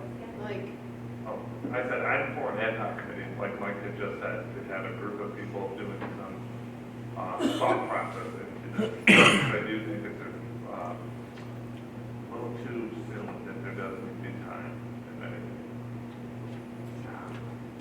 So I speak for myself as having spoken with several of the people up here. I don't think there's anyone up here that doesn't want to honor Larry. And I just, speaking for myself now, I want to make sure his legacy is honored in the right way. And at this point, I'm just not, this is the only option that's been put in front of us, is a way to honor his legacy. And I don't know necessarily, I didn't know him well, I wasn't a close friend of his, but with some of the feedback that I've solicited from some and from other, not just people up here, but people in the community, my concern is, I don't want to, honor him in the first kind of knee-jerk reaction fashion because of this horrific tragedy. I want to make sure what we do is the best choice and not necessarily just the first option.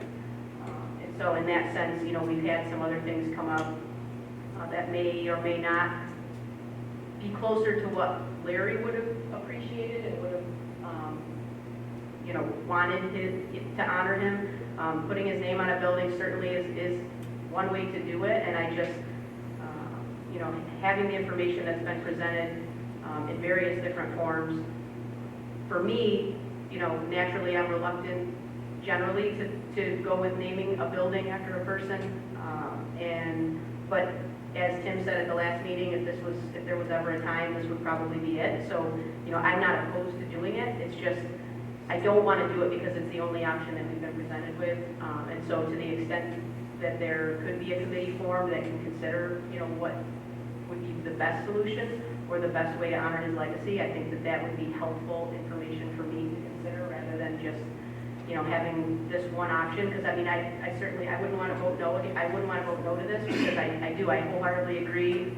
He was a terrific man and dedicated quite a bit of time, blood, sweat, and tears to the community and to the students in that school. And so, I'm not opposed to it. It's just, I don't know if this is the best way to honor it. So,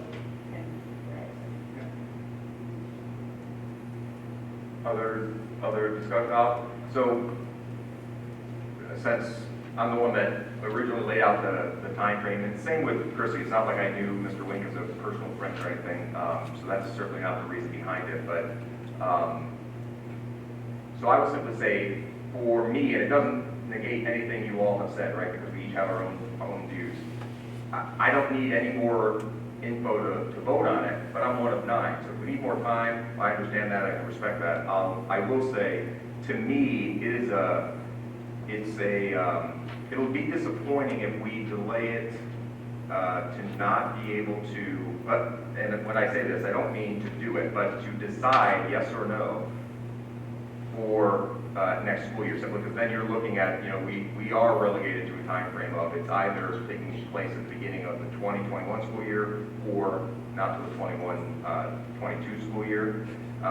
That being said, I can't fit a square peg into a round hole, so I'm comfortable with it stands now. I feel like the process that we laid out in December allowed for community feedback, allowed for us to consider it. But if the board's not comfortable moving at this time, then we would table it. The question is, how much time and what do we actually? I think, this is just my personal opinion, and I know I've mentioned this a couple of times, and it may not be viable, I don't know, but I strongly think that we as a board, in some way, shape, or form, need to sit down behind closed doors and discuss this so that we are in as relatively complete agreement as possible, whether that be option A, B, C, D, E, whatever they are, and then we need to present a unified front to the public that makes sure that we're fulfilling their wants, needs, and desires as best as we can, but yet still fulfilling our part of the equation as well, our part of the deal. And that is honoring Larry the best way that we possibly can in the most fitting manner and not having a debate amongst the group of us before that, in front of the public, and I'll say it, maybe I'm wrong by saying it, but before that decision is kind of set in stone. Yeah.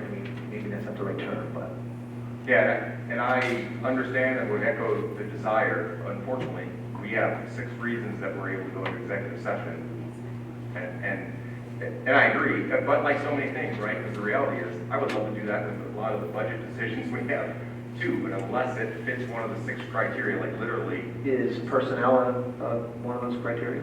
Matters leading to the appointment, discipline, all the things that are listed are, but discussion around name of the building. And I agree, because it is. because we all are very united in the fact that we're all very respectful of his impact on the district and the best way to honor him. We just don't have the flexibility to have these conversations anywhere other than here, unless it is literally groups of 2 or 3 of us, and then it's hard to get, you know, it's not that we can have 3 people one night, 3 people the next. They probably follows that too, but I agree, I wish there were a different way. Andy, is it possible to form an ad hoc committee that consists of people outside the board, so such as, you know, members of the staff from Hastings Mallory, members of the, you know, administration that knew Larry well?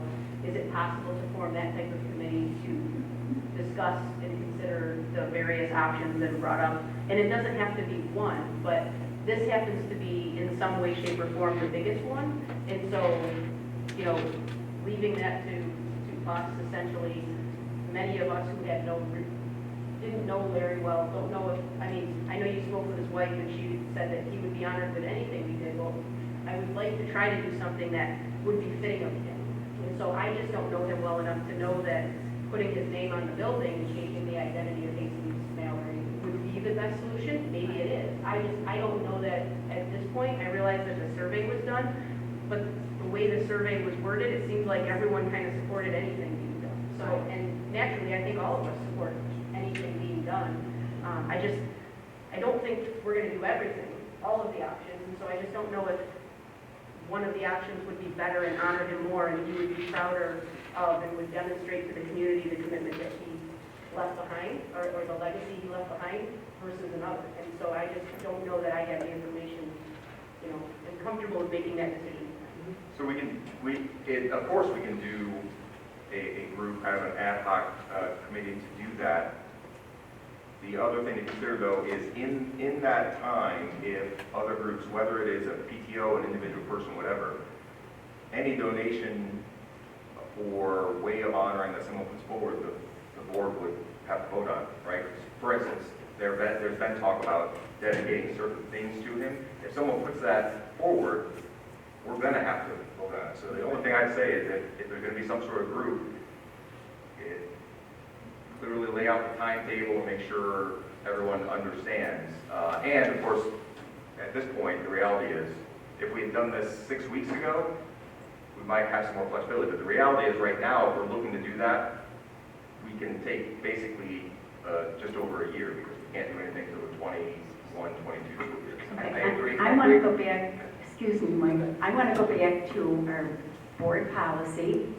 I called NISBA and talked to one of the attorneys at NISBA, and she said, if we don't talk to Bethany Centrone, look to our lawyers for redefining that policy, we are on a slippery slope for those that would come after. So we don't have a criteria. It just says up to the board's decision, and that's not good enough. And at the time that we had talked about changing the policy a few years ago, at the time we were closing the school, so it never got brought up again. So I'm bringing it up again. I think that that's where we need to start. I think we either say, yay, we will do this, and look at the criteria for things down the road, for things that are happening now, or say, nay, we're never going to name a gym, name an athletic field, name a library, name anything after an administrator, a teacher, an individual, a board member, anybody.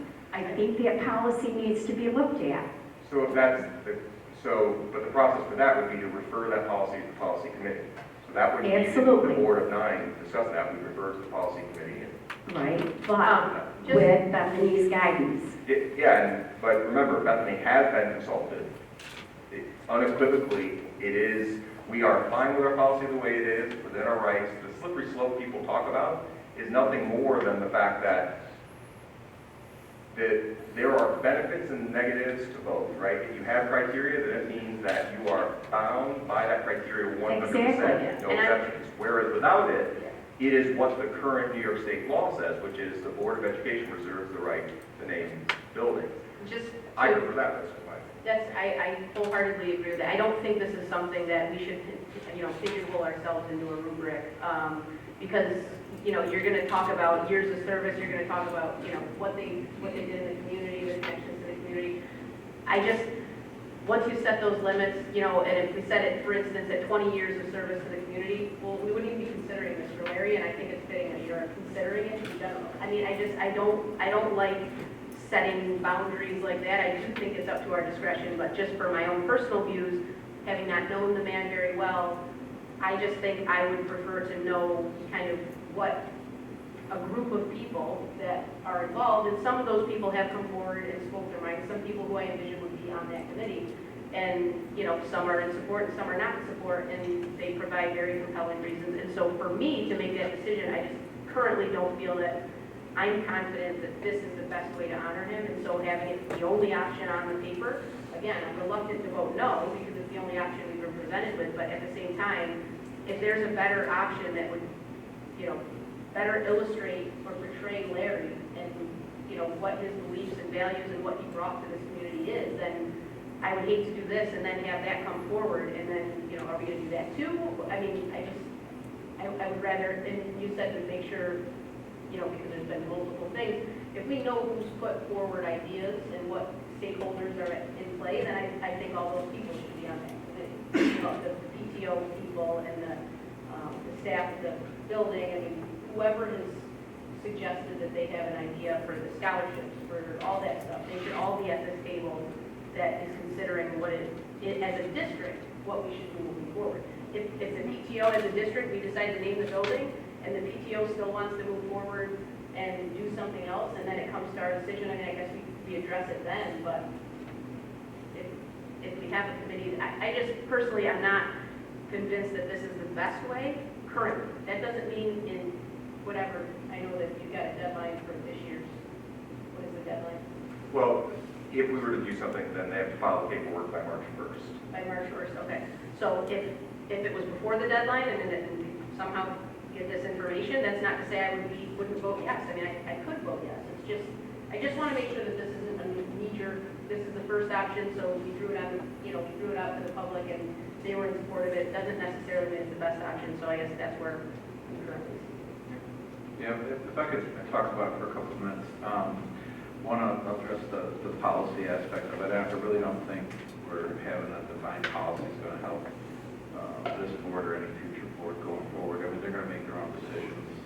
You know, I wouldn't want to rely on what a board came up with 22 years ago as it relates to something like this. For me, the survey spoke to what, you know, we're representative of the people of the community. The community, you know, by far said that this is a good thing. So to me, I would support a vote to rename the school tonight. I think there's been enough, and you're not going to make everybody happy. And there'll be a whole bunch of people who might have different opinions or different ideas as far as what it's going to be, but it was pretty overwhelming what folks thought. And you know, my kids didn't go to the school. You know, they went to Central Square, so you know, I didn't know Larry, but I think this would be a fitting tribute to him. So I'd be in favor of voting for it tonight.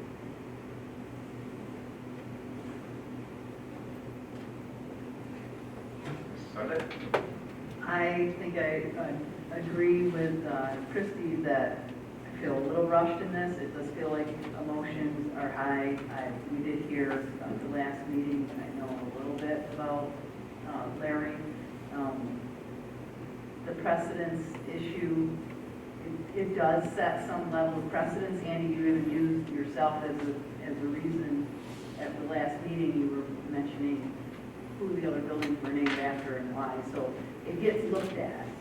Whether it doesn't mean that that's a definitive, hey, in this instance, now you have to. It certainly doesn't mean that, but it does lay a foundation for it's been done this because of this before, so therefore we should probably do it because of this again. So I'm with Christie that a little more information from the entire community. I don't know how well it was advertised. Certainly the folks that worked at HME were aware that the survey was going up. The responses to the survey were in response to leaving Hastings Mallory as part of the name. We've gotten feedback since then. I'm not going to say it was a bait and switch, but what was put up for the survey was leaving that in there. And what's being proposed is not having that, and I know that is one touchy issue with some of the people. So, yes, the survey was overwhelmingly to do something for Larry, and specifically, people were okay with reading in the building. I don't know if there would have been a difference if the Hastings Mallory wasn't a portion of the name that was posted that the survey was responding to or not. So, yes, I agree that a little more time would be prudent. Other discussion? So do I have an official tabling motion in play right now, or are we still discussing? Still open for discussion, yeah. Because I will simply say that the survey was not worded to say that it was only going to be that. It very clearly says that this is an option. Feedback on renaming the school or any other idea, that I think that was all in there. And again, this is not to force us into a vote tonight or do something ahead of time. It would just help if we are not going to vote on it tonight for us to be pretty clear about what we need to advance this forward. And I do just want to say again, so it's on record, because I prepped as much as I could the family for this, letting them know that it may or may not be voted on tonight.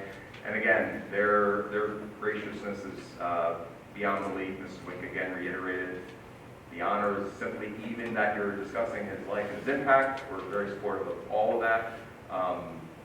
And yet at the same time, I don't want this to be an ongoing open-ended discussion. So is there any idea in people's minds what kind of time frame you need? Because it doesn't sound like, for those that would not be comfortable voting tonight, certainly that people are likely to be comfortable voting at the next meeting. So what we're deciding tonight is we either are voting tonight, yay or nay, up or down, or laying for a vote that wouldn't be impactful until the 21 school year, right? Or are you saying there's a possibility that you have enough information in the next 10 days or so that it's on the agenda at the next meeting? I don't want to rush a decision based on a deadline with respect to, getting it set for next year, if that means that we have access to, feedback and information that, and it just so happens that we won't have it ready for next year. I don't want to force anybody into a decision in that time. Now, to the extent we could pull together the stakeholders in the next week, I think there's a lot of ideas on the table now, and so their feedback, I don't know that it would take more than 1 or 2 meetings or discussions among them to come back and say, we're confident that this would be the first choice of the committee, that, that this is what they would want in the community and the staff and the students, and, this is what they feel is the best way to honor his legacy. I don't know how much time that would take. I mean, from the sounds of it, you have a pretty good sense of who those stakeholders would be, who would probably be appropriate to be on that committee. So that's kind of timeline-wise, I guess it just depends on how quickly that committee could get formed and meet it once or twice to discuss it and provide their feedback. I'm not a fan of the deadline piece, because I think when you're given that short of a window of opportunity after such a tragic event, the emotion plays more of a factor than some of the then secondary, tertiary elements. So if we can't get this done to affect the next school year, in my opinion, is so be it. I don't think we're detracting from Larry in any way, shape, or form by doing that. I like Larry. He was a great guy. My kids weren't part of that school, but I still thought he was a great guy. I don't want to disparage him in any way, shape, or form, but I do want people that knew him better to stand up, be an active participant in this, and either they provide a positive input or they provide their negative input. And then at some point, whether it be a week from now, 6 weeks from now, or 6 months from now, we make a decision going forward. And if it happens to be the following school year that something gets done, I don't want the state to drive this. I want us to drive this. Yeah, and to be clear, the deadline is what it is. I'm saying that there is no stakeholder group that I haven't heard from. And I'm not saying that to discredit what you guys are saying. I'm just saying, for me, there is no stakeholder group that I haven't heard from that I think would want or need to weigh in. But if you need that, you need that, and it doesn't sound like that. It's not likely to happen before the next meeting. So it's not about letting the deadline drive us, it's simply being cognizant of that's the decision we're making. So any other discussion?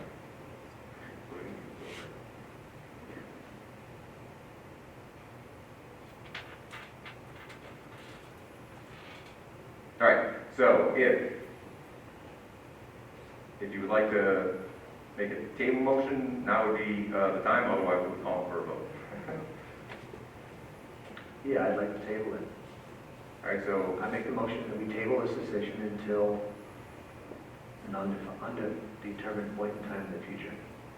all right, so motion to table the pending motion, is there a second? I'll second. Second by Mrs. Wood, any discussion on the table? Actually, there's no discussion on the secondary motion, sorry. All those in favor of tabling? 6, all those against? 2, motion passes, it's tabled. And so then we will move to, I don't know, who would want to volunteer to be on whatever ad hoc committee you want to set up and determine a timeline and all that sort of stuff. Would we as board members be on that committee? Well, if you had 4, then again, it has to be open up to a public meeting. We didn't have up to 5, we did 3 without it. So you have to make the 3. No, actually, if we'll double check with Bethany, but the reality is it is a board committee. So we're soliciting input and there is board involvement. All we need to know is that we have to publicize it, open up the community for them to be there and observe and all that. That allows as many board members as want to participate can, because the reality is even if one board member is there, we're bound by that same obligation. So. And like I said, the root of my question is, do we have to have a board representation on that committee? Or should we have an independent committee built of teachers, staff, somebody that's not on this, parents, maybe 5th graders, 4th graders, whatever, to actually come up with a recommendation in 3 weeks, 6 weeks, whatever it may be. Would that be an obligation to shared decision-making committee? I know before, many years ago, we used to have video mayor with a shared decision-making. I guess doing an ad hoc committee. I guess the question is, if you were creating an ad hoc committee like this, and you weren't having board members on there, you want to elicit their feedback, does that mean that you're going to go with what they say then, or no? No. So, But we're looking, I would be looking for, I don't know how I got carrying the flag on this, but I would be looking for a little bit more time to heal, a little bit more of a concerted effort by the stakeholders that are directly affected to provide a solution that we as a board can support as unified as possible.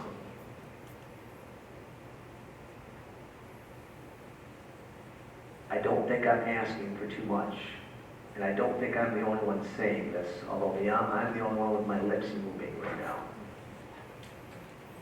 I mean, I suggested my position as well, and I guess part of this, for me, you know, when Andy first brought it up, you know, my initial reaction was, oh yeah, absolutely, you know, it makes perfect sense.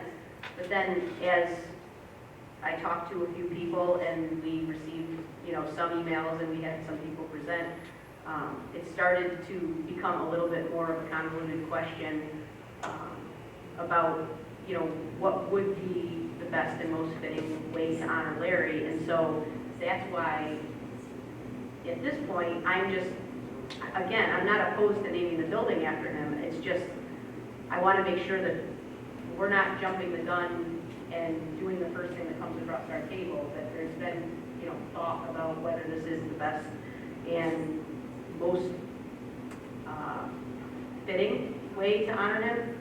So to the extent, some of that feedback could have come weeks ago, that would have been very helpful, but, it is what it is, and now we're here. This is inevitably what happens almost every time we go to make decisions. We get feedback kind of in the last few days, and then that generates discussion. And for me, at least, it generated me to seek opinions from a few other people that are, were more coastal area and more involved in what he did and directly related to him. And the feedback that I received from that solicitation was very mixed. And so that left me in the position I'm in now, which is I don't know that this is the best way because I didn't know him personally. And so I just would like to hear more from the people that knew him personally as to whether this would be the appropriate way to honor him or not. It's not a question of whether I feel we should honor him. I'm absolutely in support of that. It's just I want to make sure that it's the right decision. That's all.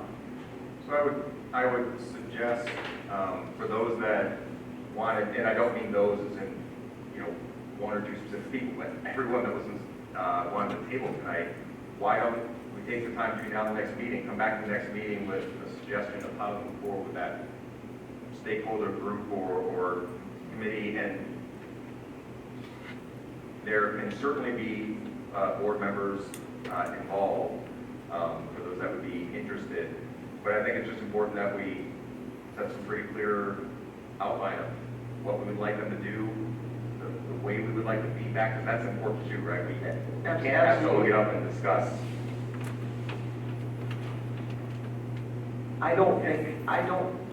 Me personally, I don't want to be the one driving this.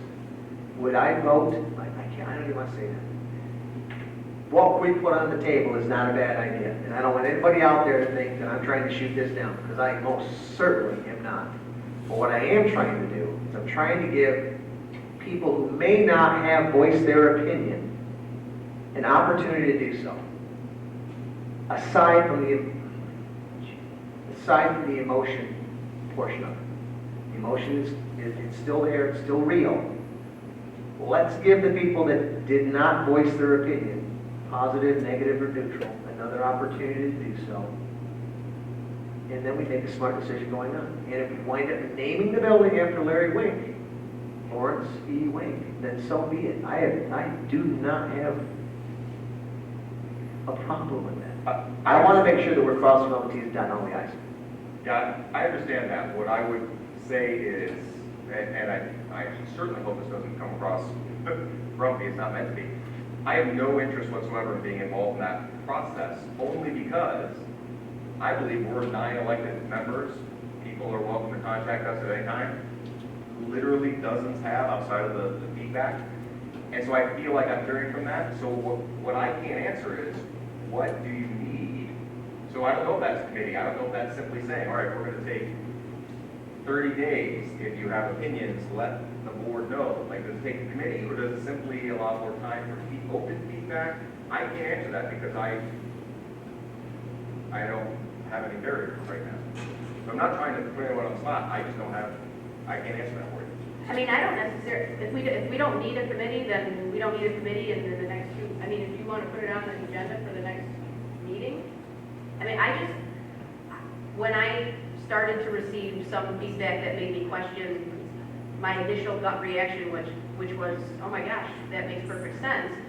I wish I had that feedback earlier so I could have maybe ferreted it out a little bit more, but to the extent we just need 2 weeks and want to open that door to people that have strong feelings either way, positive or negative, that they can come forward to the board members and share their, opinions, then so be it. It's just, I feel like, in the last week, I've received some information that suggested that, maybe it's too soon, and maybe it's a little bit raw still for some people, and, for my own personal, I was on the fence, I announced that 2 weeks ago I was on the fence, and that was just, again, my reluctance to name a building, but similar to what Tim said, if there was ever a time, I feel like, this is a circumstance that would suggest it's appropriate. The survey results certainly suggested that it was, overwhelmingly supported by the people involved, but again, I certainly don't want to do something and then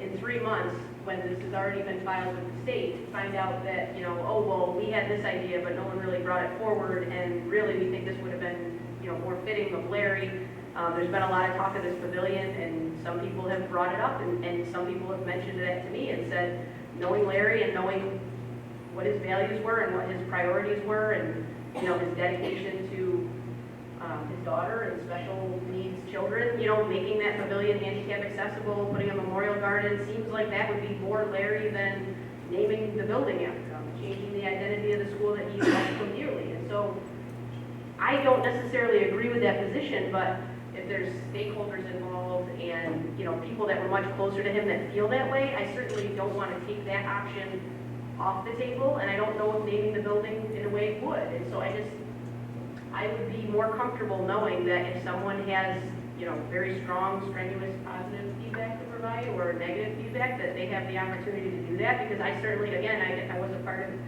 specifically the HME community, and so I don't even really know who those stakeholders are. I know some people that were in that community, and when I solicited feedback from them, it wasn't as overwhelmingly positive as the survey suggested, and so it just led me to believe that there may have been some silent voices, which, whatever the reason may be, you know, I just want to make sure that everyone's being heard. So, I concur, everything she said.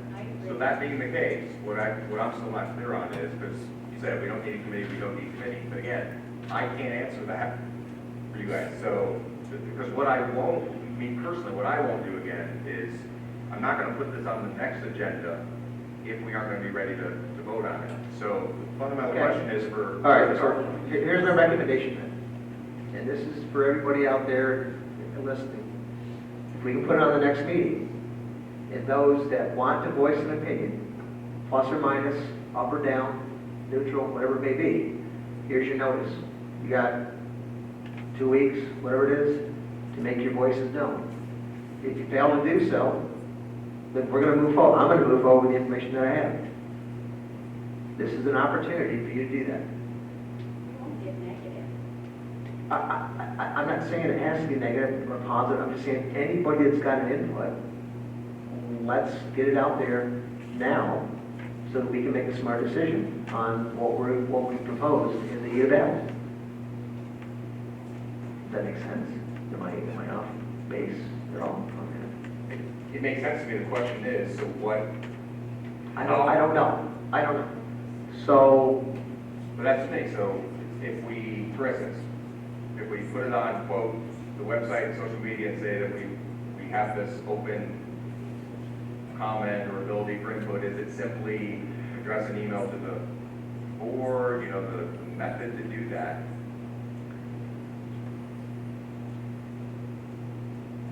I don't know.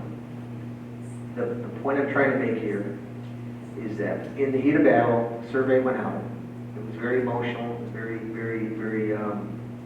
emotional point in time. We've let that kind of fade a little bit. There may have been people that had an input that chose not to make an input. That's what I'm hearing a little bit. I'd like to have that input. I'd like to have that input, whether it's plus, minus, up, down, doesn't make a difference to me.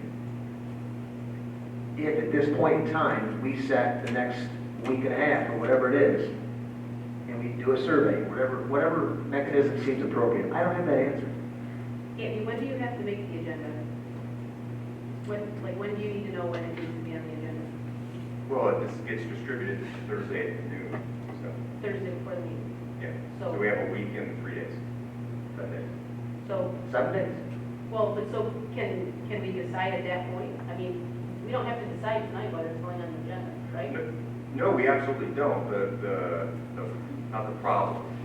What I'm trying to avoid is, we can't have a group conversation between now and then. So, who am I going to listen to decide if it goes on the agenda, right? I mean, that's not fair to anyone. And what I don't want to do is put it on the agenda again. Simply, and I mean this respectfully, to put you guys in the same spot. If you're not going to be any more comfortable to vote on it then why do it, right? Take 6 months then. That is again, I can't answer that. because I was ready to vote tonight, and that sounds catty, but it's not meant to be. I can't answer what your next step is because I'm not there eating that next step. So I could arbitrarily say 6 months, I could say it's on the next agenda. It doesn't help any of you. So that really is what I need you guys to weigh in on before we leave tonight is there a scenario in which you're good at the next meeting, and if not, then we should table it, and then we have all the time you need to go forward. But to go forward, it is for you guys. Like, I can't decide that go forward for you. So I think we're right back to everybody's feeling pressured to rush. And my question would be, I get the timeline, 1 March, but is there a rush? I mean, we're talking about a permanent thing. So if it does delay to the following school year, if it's the right thing to do, then that's, it's going to be there for decades. Is a delay of that somehow insulting, or we don't achieve the goal that we're trying to achieve in honoring Larry? I guess that's my question. Yeah, for me, I mean, we had presentations, right? We had the PTO here, we had people that made presentations to the board. So I don't really know how that's going to change their feelings that they talked about at the meeting, at our board meeting. I don't know how that's going to change 6 months from now, a year from now, 3 years from now. So I think that if you can't quantify what you're looking for, I don't know what you're looking for, right? You should be able to understand it. And if you need to hear from PTO and staff as a committee to present, I would argue that they've done that, right? They've been before us and read what their thoughts and things were. So I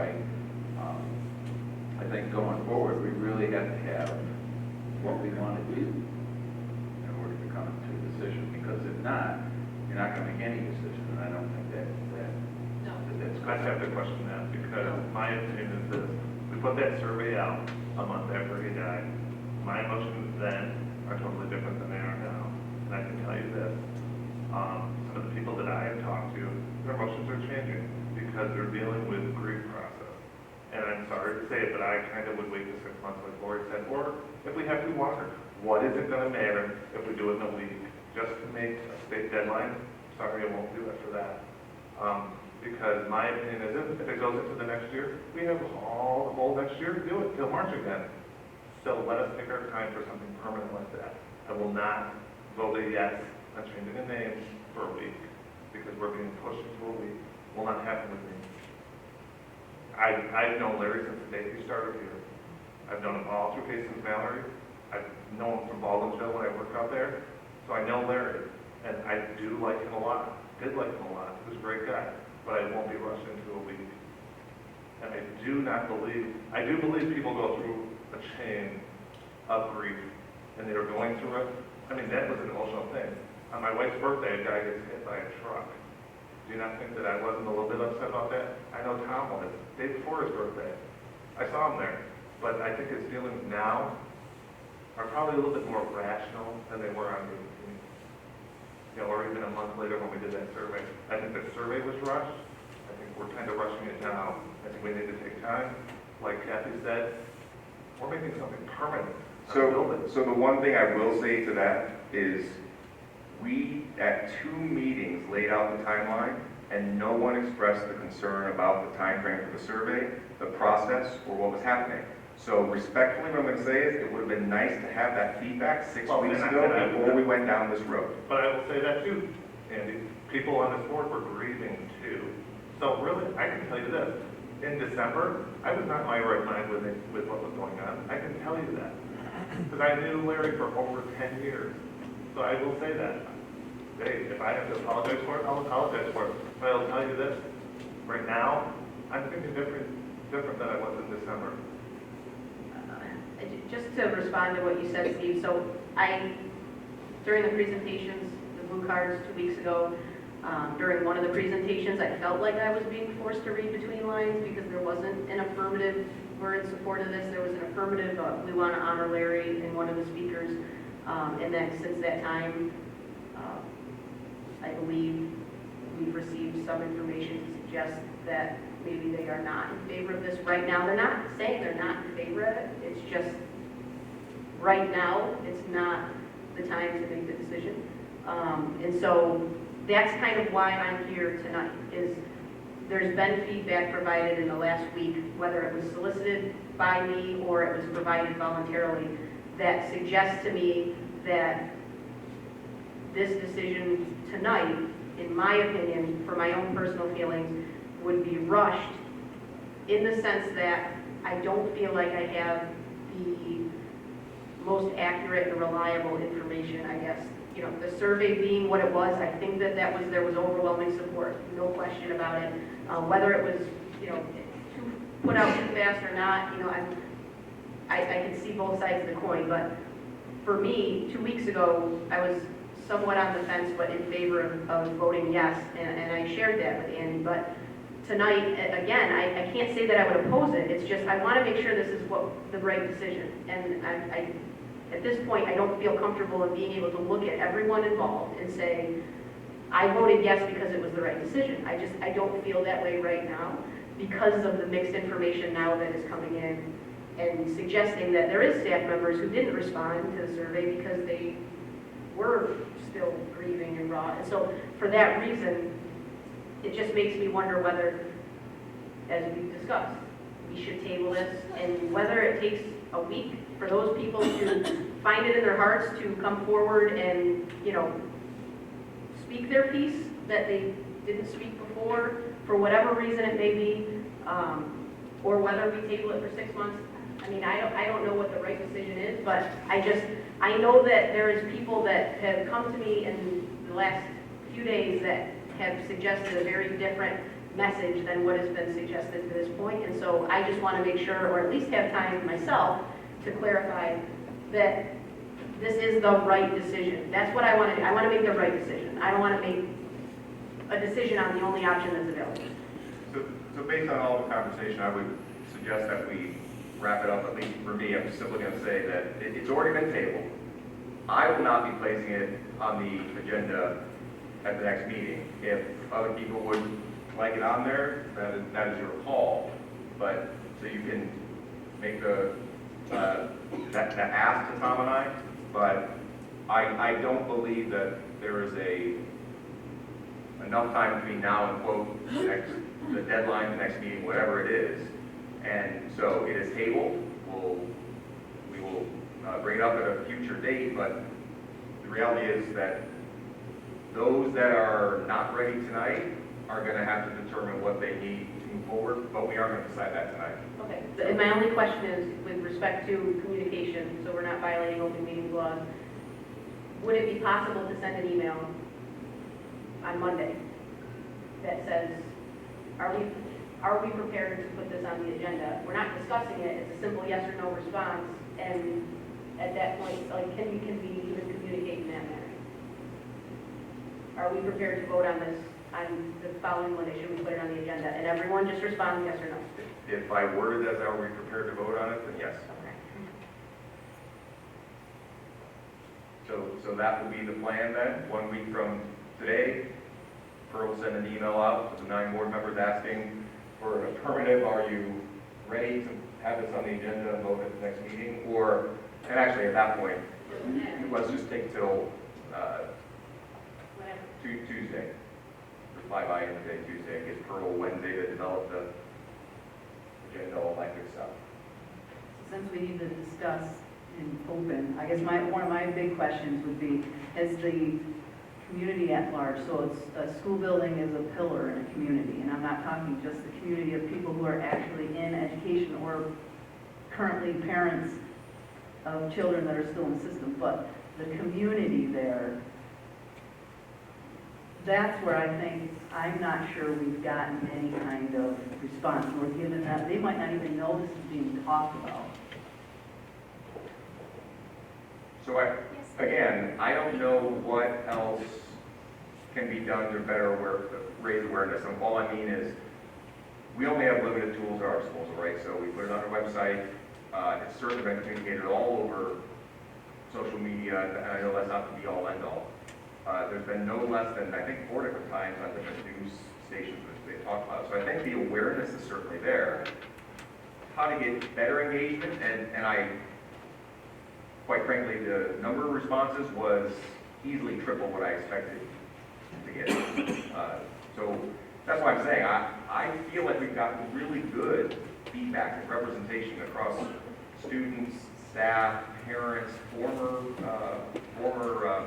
coworkers, all of that. So I don't know how you better raise awareness. We don't know who the feedback's actually from, right? Except for some people who actually put something. Right. It's not, the feedback, right? Is that what you're asking? Yeah, it's absolutely not. Right, like you don't.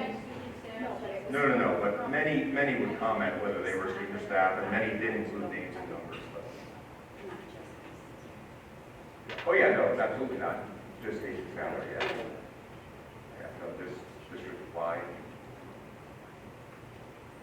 So I guess that's yet another public announcement, similar to what Mike said. I mean, everybody will let Andy know in response to an email. Are you going to send an email out on Tuesday, or are we just letting you know? No, Pearl, I'm asking Pearl to put it on her particular file. She'll send out an email, whatever Mondays. I'm just asking everyone to reply by end of day Tuesday, so that she doesn't have to guess on Wednesday. And then when Tom and I do final agenda approval. So to the extent that there are people who would like to shed an opinion or share an opinion about the right way to honor Larry, I mean, I'm hopeful that we will get some feedback in the next week. And I mean, to the extent we get no more than what we have already, then I guess that speaks in and of itself. Because as of right now, I do have an overwhelming amount of feedback that supports it, which is why I said my knee-jerk gut reaction was just, you know, okay, yeah, we should definitely support this. Again, I don't know him personally, but I've heard wonderful things and seen wonderful things. But to the extent some other feedback has started to trickle in, to the extent there's more people that have that same position, that this is too early, or, you know, there's other ways to honor him more appropriately, or that were more fitting to him, you know, those kinds of feedback would be incredibly helpful to, I guess, those of us, which I think is more than just me, that are on the fence about finding the right way to honor Larry. All right, so Pearl, if you'll put that on your very long pass list, sorry. And then we will see how it goes. So depending on that outcome, it either will or won't be on the next agenda, and if it's not, then it will be something for further down the road. I will circle back with the Wing family just to give them the update. And trust me, they are fully versed on the fact that we are all very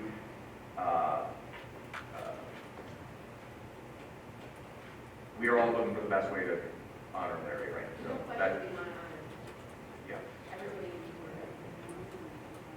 All right. So with that being said, that is tabled. We move on to item H3. I'll make a motion to approve the overnight student trip. Can I get a second? We'll open up discussion. Did you want to present, or only if someone had questions? Only if you have questions. All right. So is there any discussion needed on the approval of the overnight student trip? There being none, all those in favor? It's unanimous, thank you. And with that, I will move that the Central Square School District Board of Education move into executive session for purposes of discussing matters leading to the appointment, specifically the tenure of particular people, with no action to follow. Can I get a second? Second by Mr. Lloyd. Open up for discussion. Just for everyone out there that knows, this is our standard procedure. We will go into executive session, review personnel files of those that would be coming up for tenure at our next board meeting. That allows the board to weigh that information before we need to vote on it. So they would be voted on at the next board meeting, but there will be no action to follow tonight. Any other discussion? All those in favor? Thank you. So we will be closing the meeting down at our boardroom. We won't be coming back to this room.